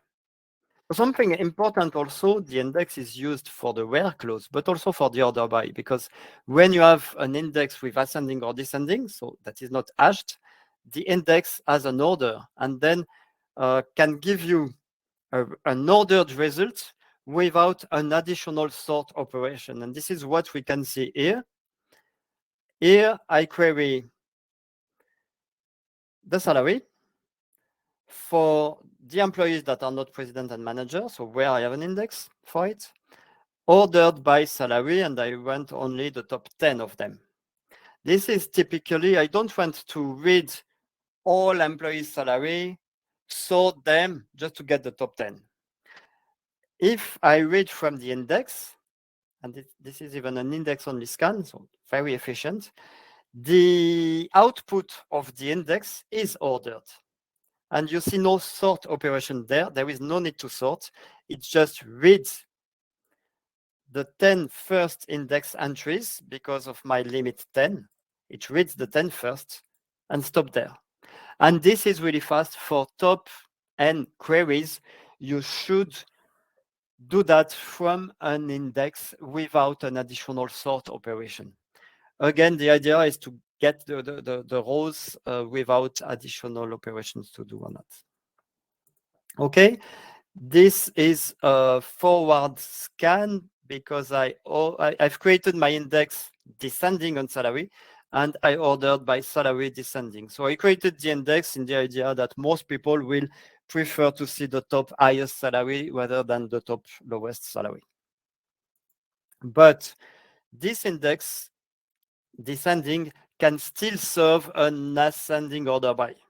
So you don't need to create additional index for ascending or descending order by. However, it's just a bit more expensive. I don't know if we see that in the time here in a laptop. The time is not really relevant. We can see that I didn't do that, and I don't have the time to do that. But if you look at the seek and next statistic, you will see different work there. But we see it mentioned there backwards. It's not bad. It's just that when you create an index, better to a range index, better to use ascending and descending, where in the natural order where it will be queried. Okay, that's what we have seen. And I already mentioned covering index, or I didn't mention, but I mentioned index only scan. So this is what you want when you have a secondary index where you query a lot of rows from it. You just rent all values from the index without additional hops to the table, because it's not immediately visible in the plan. But when you have an index scan on a secondary index, it is like a nested loop between the index and the table. So with few rows, that's fine. With a lot of rows, you add the latency to it. So let me show that, and I will look at the question then. Yeah, I will show that in my demo screen.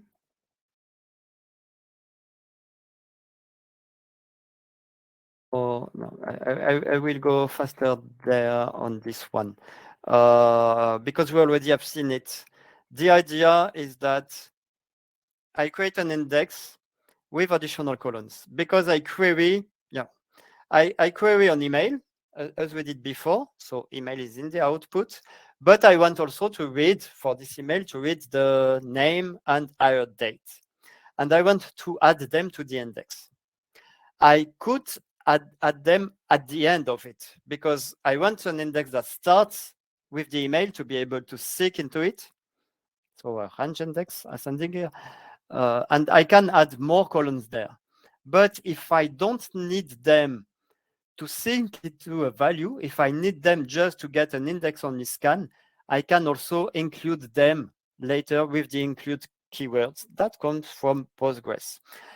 So you have kind of a choice. Put them within the index key or just as additional columns. Here, I don't really have a choice because I want to enforce the unicity of the email. And then if I add them to the key, I cannot enforce the unicity of the email with that. So this is why I include them. So basically, when you have queries that are doing a lot of index scan on secondary index, look at the output and maybe you will see, oh, I will just include 1 or 2 columns in need. Those are columns that I do not update a lot. So I include them and my queries will be faster. This is called covering index. I have a blog post on the Yugabyte blog about that. Probably easy to find with Google. So the idea behind that is really to shape your index. The index is a view on the table with a different order. That's the main point. You order it in a different way than the primary key because you want to access it with a different dimension. So first difference is different order, but you choose also the columns you want and the rows you want. Columns with the covering index, the include, and the rows with partial indexes. So an index is really, you have your table that has everything, and you have a window on it where you have a part of data ordered in a different way to be optimal for some different access patterns. Okay, let me look at the questions. We use Postgres, PGSQL with Postgres. Do we have core PGSQL for YugabyteDB as well? When you install YugabyteDB, you can connect with PSQL, and this is what I've been doing there. You can also use the YSQL SH that is shipped with Yugabyte. It's the same. It's a fork of it with just a few additional features like auto-completion for the special Yugabyte things. And I see that Fritz answered that with the client. Perfect. Thank you, Fritz. So what to remember about this? I suggest we don't do a pause because I have still a lot of content, if that's okay for you. After this workshop, there is the keynote and then another workshop.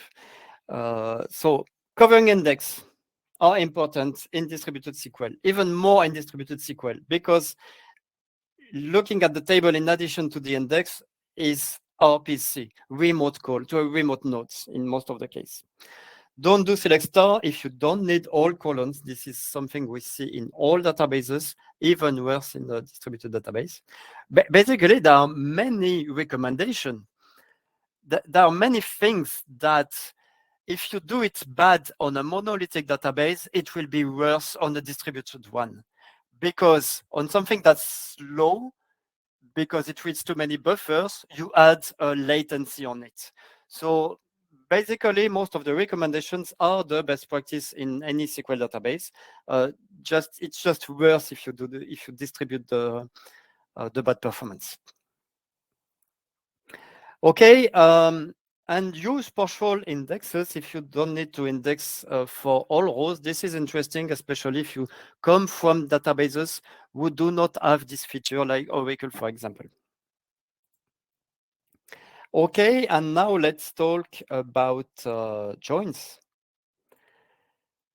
I will talk a bit about joins and PG in plan because you need to have a good execution plan, and sometimes it's not easy for the query planner, and there is still work in progress to get the query planner cluster aware. So in many cases, to understand your execution plan, you may want to try a different plan than the one that is chosen by the query planner and then use PG plan. This is a Postgres extension that is not enabled by default in Postgres. I think it should, but in Yugabyte, we enable it by default just to make it easier. Basically, in the execution plan, you will see join methods. We have seen a nested loop, which has this particularity that the second table is accessed as many times as you have rows from the first one. So knowing that, you can quickly understand that it's good when you have few rows from the outer table. The outer table is the table on the left or on the top in the execution plan.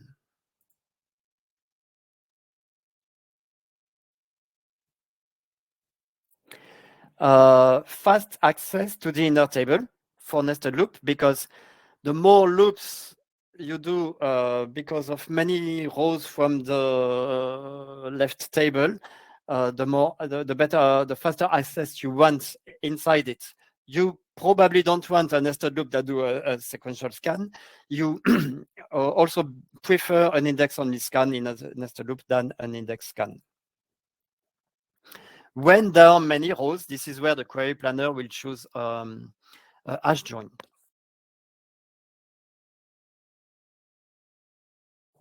So hash join, the advantage is that it reads all rows from both tables and builds a hash table of it.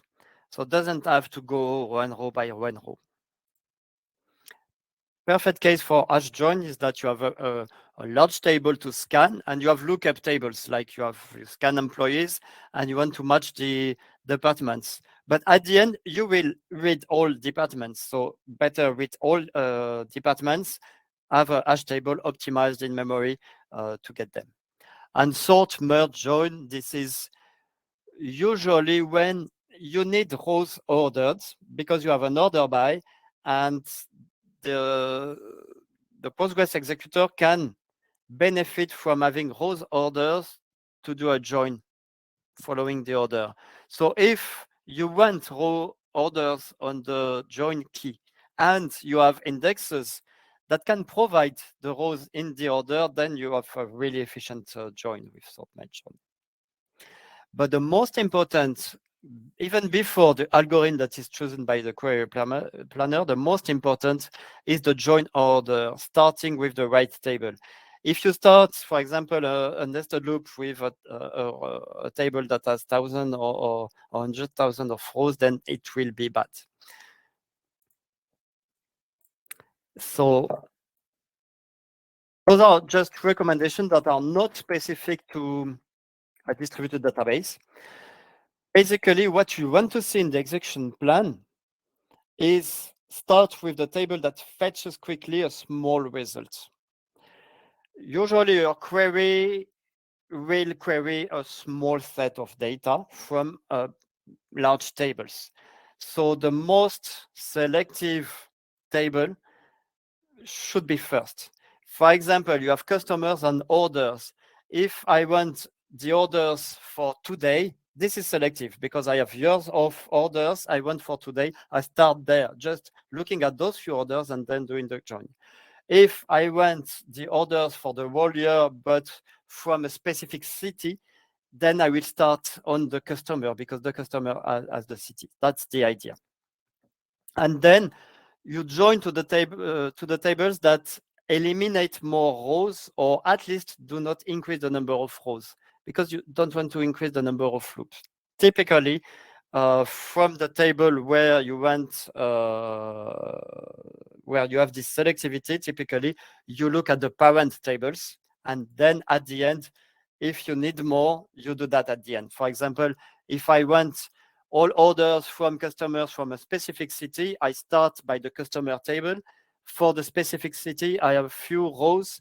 Maybe the city name is in another table. I do that immediately because it doesn't increase the number of rows. And then at the end, I will get all orders from it, probably by index.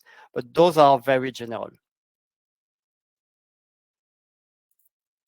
Okay, and Sql is declarative, means that the order in the from clause doesn't determine what the query planner will do. So the query planner, the optimizer, is there to find the best one with the knowledge it has, but you can also guide it with ints. I will not go into the detail. I have a full 1 hour presentation about ints that I will do in 2 days in a PG conference. That's the same in Postgres. But yeah, ints is a way to force the order. So 2 reasons to do it. Either you just want to understand an execution plan, or you have to work around a bad estimation. But the solution is probably ints. If you have a bad execution plan, maybe you are also missing the indexes.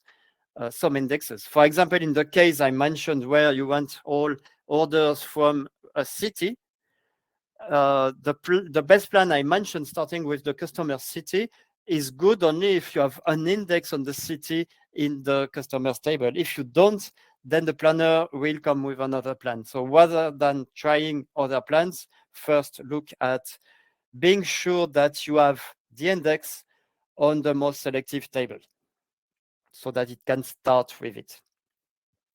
A little trick, if for any reason you think that your tables are in the right order in the from clause, because sometimes developers already think about it, there is a way in Postgres and in Yugabyte to tell the query planner, do not try all combinations, just follow the order that is in the from clause, and that's a parameter. But be careful with those magic parameters. Just mentioning that so you know. But changing the plan is something a bit more difficult than what we can cover there. But when you read an execution plan, it's good at least that you realize when the plan is not good. When you start with a very big table, to eliminate rows only at the end, that's probably bad. Okay, and I will go fast on its ints because I already mentioned it. There is a reason also why you may want ints. There is still work in progress to make the optimizer, the query planner, aware of the cluster. And for example, even the analyze command is still in beta, I think. So this is work in progress. For the moment, you may work around for complex query. Keep in mind that Yugabyte starts optimizing for OLTP, simple queries. So for simple queries, you probably don't need that. If you have the right primary key and the right indexes, the plan will be good. But if you have some analytic queries, some reporting that are a bit more complex, this is where you may need to look at the execution plan and maybe change something when you are sure that you have provided the right indexes first. Okay, I'm going fast on that and I will don't do the demo, but you can run that. Those are examples of how you can choose the join order. This is int that says, I want to join from AMP to manager and then to debt. No time to go further on that, but at least you have in the slides how the ints map to the plan. Do not hesitate also to contact me by email or anything in our Slack. If you want more information about int, I can also help you. That's also part of my job. Okay, now I will mention a few features that are also important for performance. And I will go fast to have time for questions, and maybe depending on question, I can go back on one or two of them. Geo-distribution. I mentioned many times that one big difference between a monolithic database and a distributed database is that some operation fetching data are remote calls between servers. And this is even worse if you distribute across multiple regions, because just latency, you cannot do anything about that. If you query from Europe data that is in US, each call will take at least 100 milliseconds. That's the speed of light. You cannot change that. What you can change is the distance of data. So the speed to retrieve data from a specific distance, you cannot really change that, but you can change the distance. How? Just by giving more information to the database for the data placement. By default, we distribute everything, but there are some data where you may want to co-locate it. For example, for your customers that are in Europe, you probably want them to be stored in Europe because they will query most of their time from Europe. And if they query from US, they know that they are far from their bank, for example, if it's a bank application, and that it's acceptable to get a higher response time. There is also another reason that is nothing to do with performance. For legal reason, if you have information about European citizens, you probably need to store them in Europe. So this is why, as a distributed database, we have the possibility of geo distribution, where you define where the data is put. And this is where I come back to where the latency is involved. When you, so we have seen, let me just show that on any table I have here. Whoops, didn't want to click there.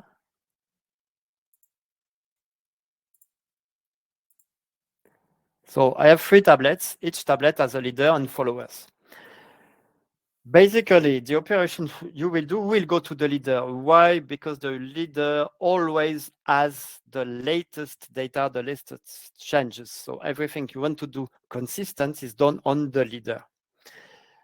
It's still distributed because the table is sharded and leaders are distributed all over the cluster. But if you want to touch to one specific the specific row will go to a specific hash or range, so a specific tablet on a specific server, and will add its leader on the specific server. So back to the slides. when you read and want consistent read, so seeing the latest changes, you have to go to the leader. And this may not be at the same place as where you are connected. I can be connected to one node and query some data that has been distributed to other nodes. When you write to the leader because this is where the consistent state is. But in addition to that, this write has to wait not for all followers, but for the majority of them. The reason is that if the leader is down, you want to be sure that at least one follower can become the new leader. So at least one follower must have the latest changes. So when you write, the latency to the leader is important, but also the latency to the nearest follower. For reads, you have also the possibility to read from the followers if you accept a timeline consistent read. What does it mean? It's not eventual consistency, because this is consistent, but consistent as of a few seconds before. For example, for reporting, I don't care, I don't want to see the latest changes, so I can read from the followers. And if I'm geo-distributed and my followers are in my region and the leader are in another region, then will be faster from my followers. So that's the idea. And you defined that for the cluster or for some tables or even for some partitions. And we use the Postgres table spaces to map this information. Which information? About the quorum. So I mentioned 2 followers. This is when you are in replication factor 3. You can choose higher or lower. This is the number of replicas that can be decided on cluster level, on table or index level, or even for some partitions.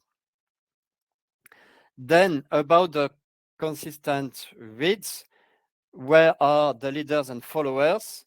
This is the placement blocks. This is where you will see I have a cluster that is in multiple regions, but this table or this partition must go to only those availability zones in one region. And then for the leader, you have a leader preference. Say, I have followers in multiple regions, but please put all leaders in the regions where I know most of users are. Okay, I'm going fast on that. Our documentation is more that you know that it exists, that you know that if you need geo distribution, there are ways to cope with the latency.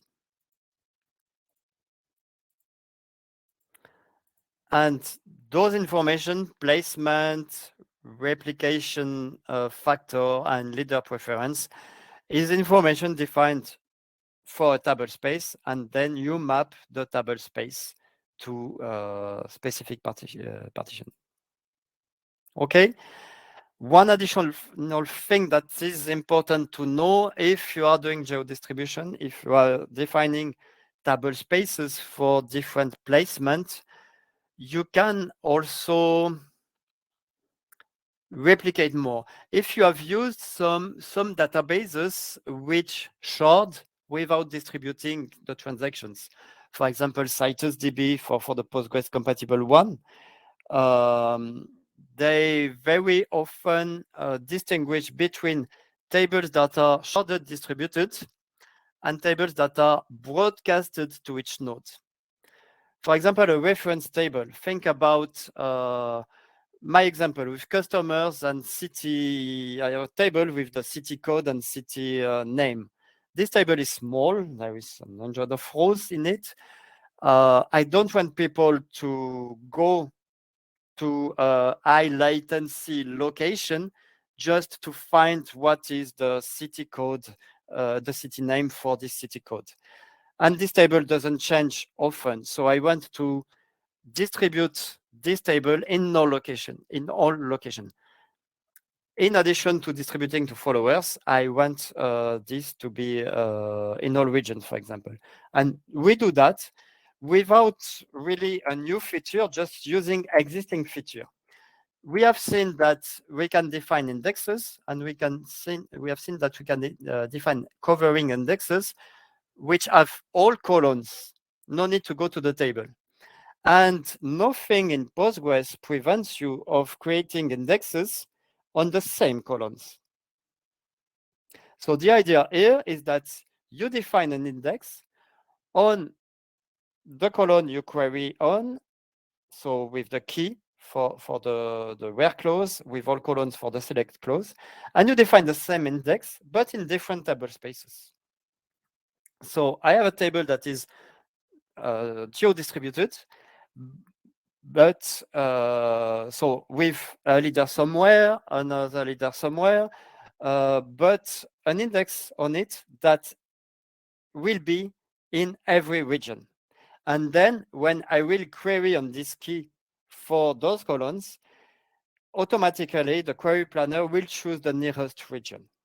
So just by defining additional indexes in all regions, you have faster reads. Of course, the writes will need more work because they will have to maintain multiple tables. You do that for static tables or mostly static tables.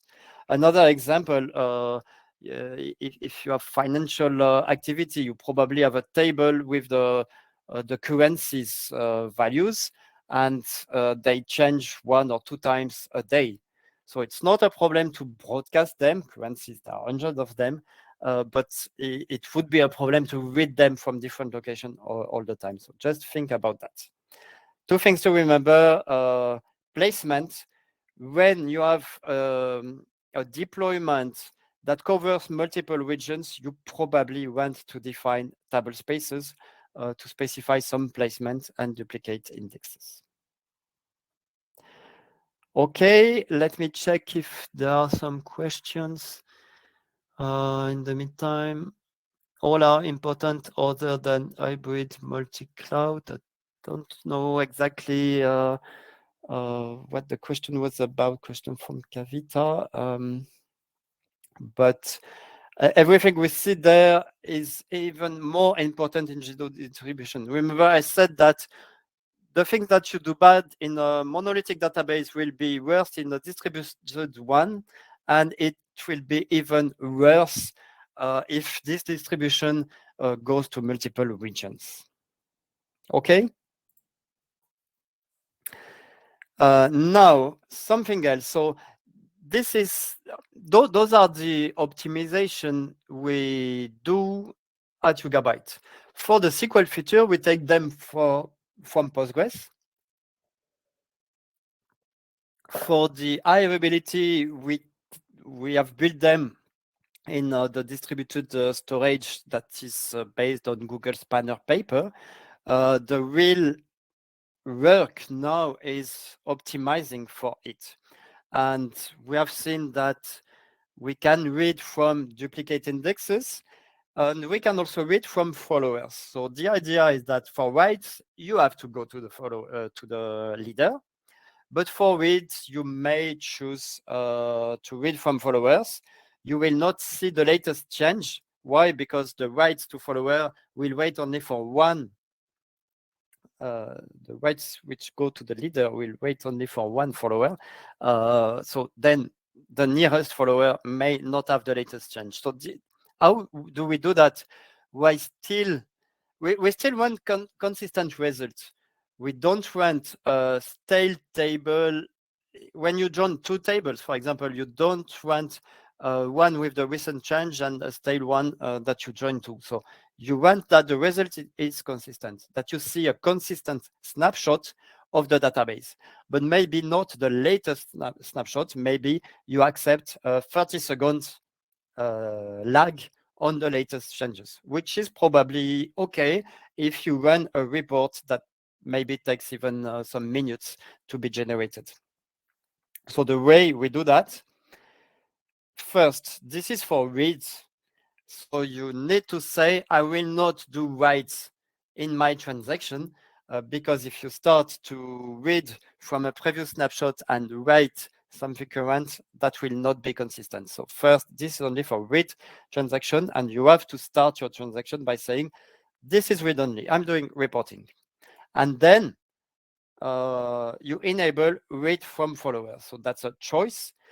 I'm read-only, and I accept to read from followers. I'm not seeing the latest change. And there is a parameter that has a default, but you can set it also differently. I read from a snapshot that is 30 seconds before. And then I have something that is consistent, just not the latest one. And then, so the feature is called follower read. I prefer to call that local read because you read from the nearest follower. But if the nearest tablet peer is the leader, you read from the leader. You will not go to a follower that is far from it. So that's the idea. And this is even extended. In your cluster, the followers then can serve two goals. One is high availability. They are part of the quorum, so that they are replicated in sync with the quorum, so that they can take over if the leader fails. That's one goal of the follower. And then another one, to be able to have faster reads to reduce the latency for reads. So you can do that with the same, or you can have also a special kind of follower that is not part of the quorum. For example, if you have a cluster in US and some reporting in Australia, you don't want to put a follower in Australia because you don't want that in case of some failure in US, you have to wait for the quorum to Australia. So you just create a read replica there. It is asynchronous because it is not part of the quorum and you can read from the follower there. Okay, so what you should remember there is just that there are different ways to reduce the latency, but it's not general. You have to think about what you want to do. Is it reporting? Is it read-only? Then there are ways. If you don't do geo-distribution, you can deploy distribute everywhere. If you do geo-distribution, then probably you want to think a bit more about the data placement, where you have the leaders, where you have the followers, where your application is connecting. Of course, this also depends on the number of rows you read, because the latency may multiply. I mean, 100 milliseconds, the user may not see it, but if you multiply that 2 or 3 times, then it will be perceived by the user. Okay, we have 16 minutes. Let's continue with something that it was not optimized at the beginning because we optimized first for OLTP, but there's an operation you mostly always do is bulk loads, especially if you move an application from another one to Yugabyte. There is some point where you have to load data and where you may feel that it takes long just because something that is optimized for OLTP may not be optimized for bulk load, inserting a lot of data. But again, those are special cases, like read-only, like many things we have seen. When you do a bulk load, you have a lot of data to insert, but probably you don't have your application running at the same time. And then there are some things that can be optimized for this case. Normal inserts are transactional. So they have to take care about the fact that they insert data, but maybe some people are reading data at the same time, and then it needs to all to be consistent. When you know that you are just bulk loading the initial data before opening your application, you can have some shortcuts on the transaction ending because you don't need a transaction ending. So there are many optimization in that. And there is also another one. We started by storing columns independently. If I come back to my seek and next thing in the RocksDB, each column was a different next, a different entry in RocksDB. And that's really good when you update data because you don't want to copy the whole row. Like, for example, Postgres copies the whole row. So if you even update 1 byte in Postgres, it will have to write a lot. We don't want that, so we store per column in each tablet. But for bulk loads, we have optimized that to be able to store also a whole row into a RocksDB entry, and this is used for inserts. This must be enabled for the moment. I think we will enable that by default someday. Again, when you are doing rolling upgrades, you don't want to have different behavior between the different nodes. So it's not by default. I think today we can clearly recommend you to enable packed row because it's something that helps in many ways and we have not seen any drawback. That's also the idea. With Yugabyte, you have two branches of versions, the preview and the stable. When you build new application for development, better to go to the preview and look at the new features. And maybe if there are some things to adapt, open a Git issue, and then the stable one will be more stable for that. Also, when you bulk load, better that you bulk load in a simple table with only the primary key, but no secondary index, no foreign key, because then the bulk load doesn't have to handle cross-node transactions, and then that will be faster. And then in bulk, the index will be created, the foreign key will be checked. There is also a possibility if you have been working with no SQL, like with Cassandra, for example, or even if you use the Cassandra-like API on Yugabyte, you can fast ingest data. And this is also fast because it doesn't check for the existence of the same key. In SQL, we need to check for it. If you insert duplicate with the same primary key value, SQL has to raise an error. This is in the spec. And this is okay most of the time, except if you bulk load something, you probably know already that you don't have to check for duplicates. So there is the possibility just to skip this check and just write the latest value. This is the YB enable upsert mode that you set on Postgres level. So do that only when you know that you don't want to check for the primary key, and it will be faster. You can also disable transactional writes, which skips some internal staging information when you have transactions. When all the other optimizations are there, I don't see a lot of improvement with that. But I mentioned it's there. Can bypass the atomicity of the transaction. Only for bulk load. Yeah. And remember, some features are not enabled by default, just because they are new. We don't want rolling upgrade to bring you in a strange situation, but you can use them.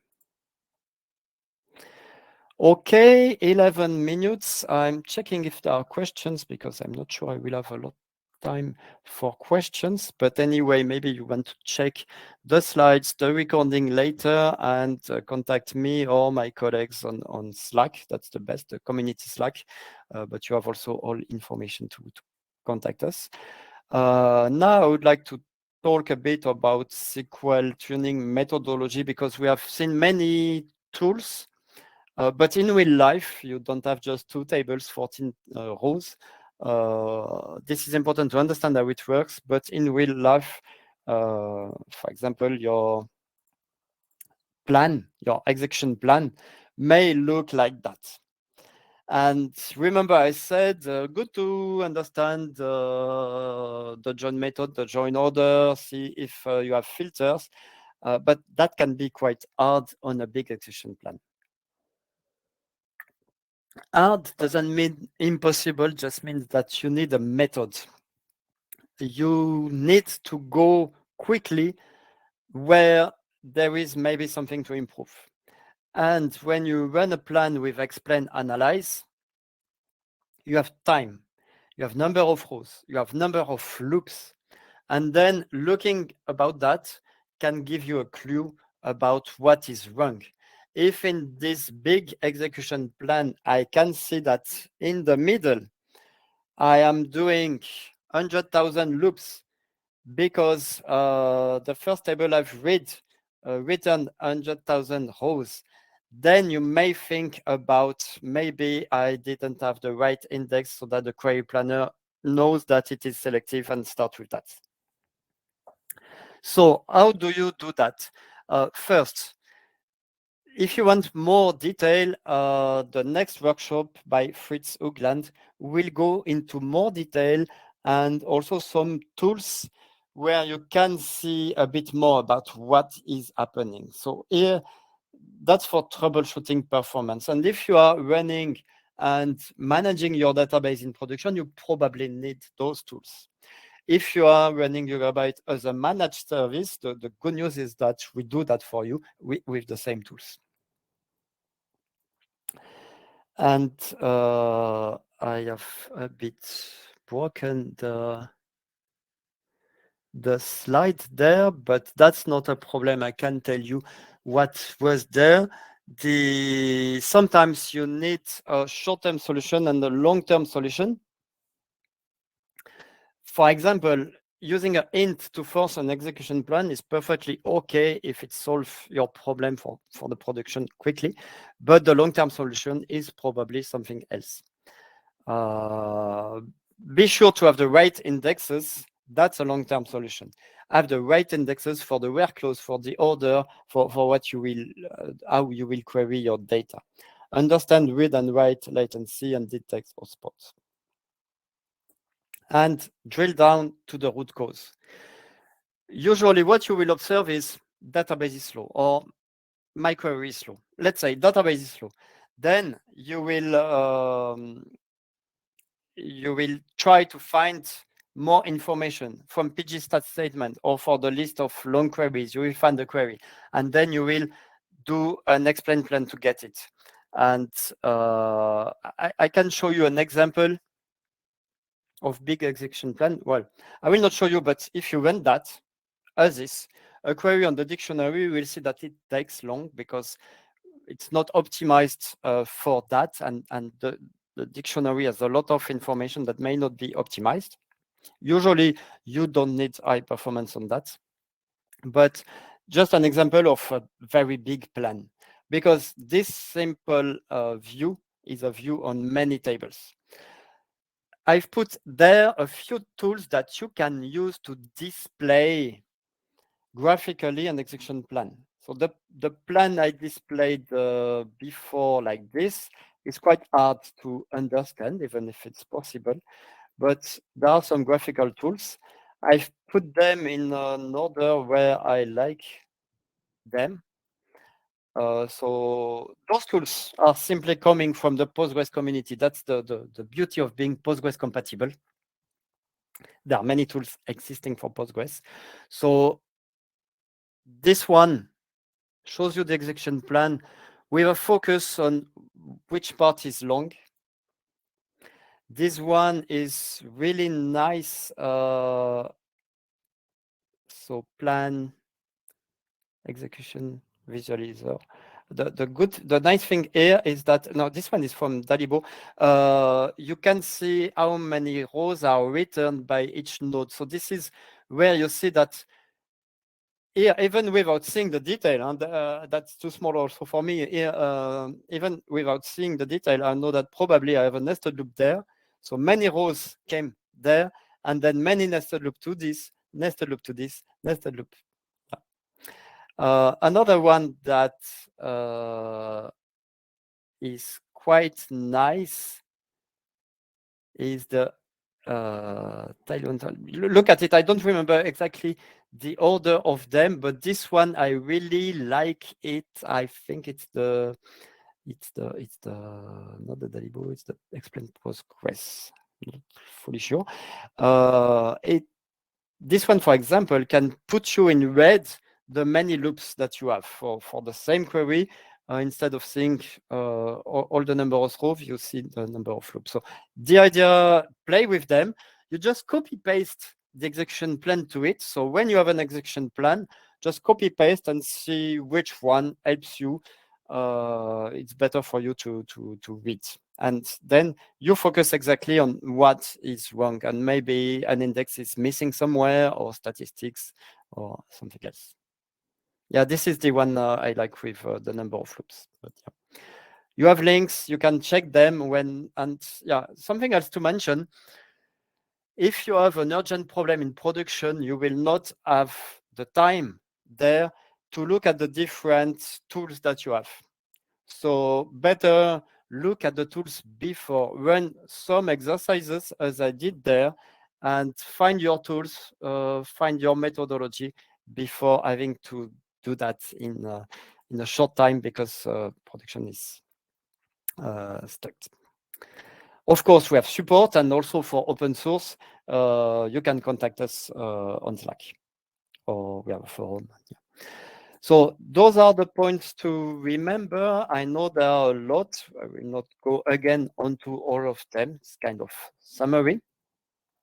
And that's all. That was long. Thank you for your attention. I'm looking if there are questions. We don't really have time for the questions.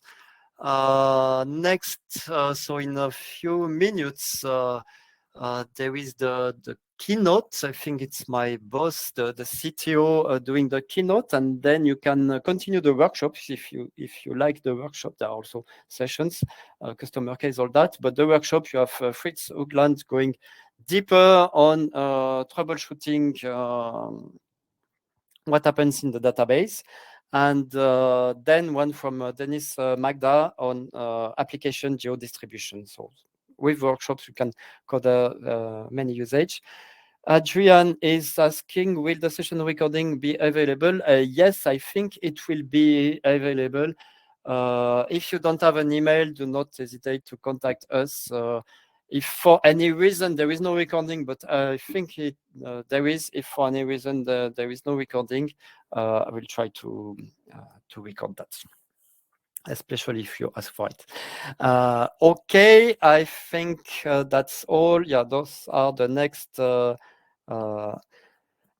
interesting session for me, but there are many other interesting sessions. But I like workshops. I like hand-ons and going into the details. So this is mostly what I will follow now. Thanks a lot for being there. Do not forget, in the slides you have my email, Twitter, LinkedIn. Here you have the Slack channel that you can join. Go to intro, ask your question on YB users. Just say hello on the Slack channel. That will be nice also. Tell me if you came there from the workshop. Thank you very much, and enjoy the DSS.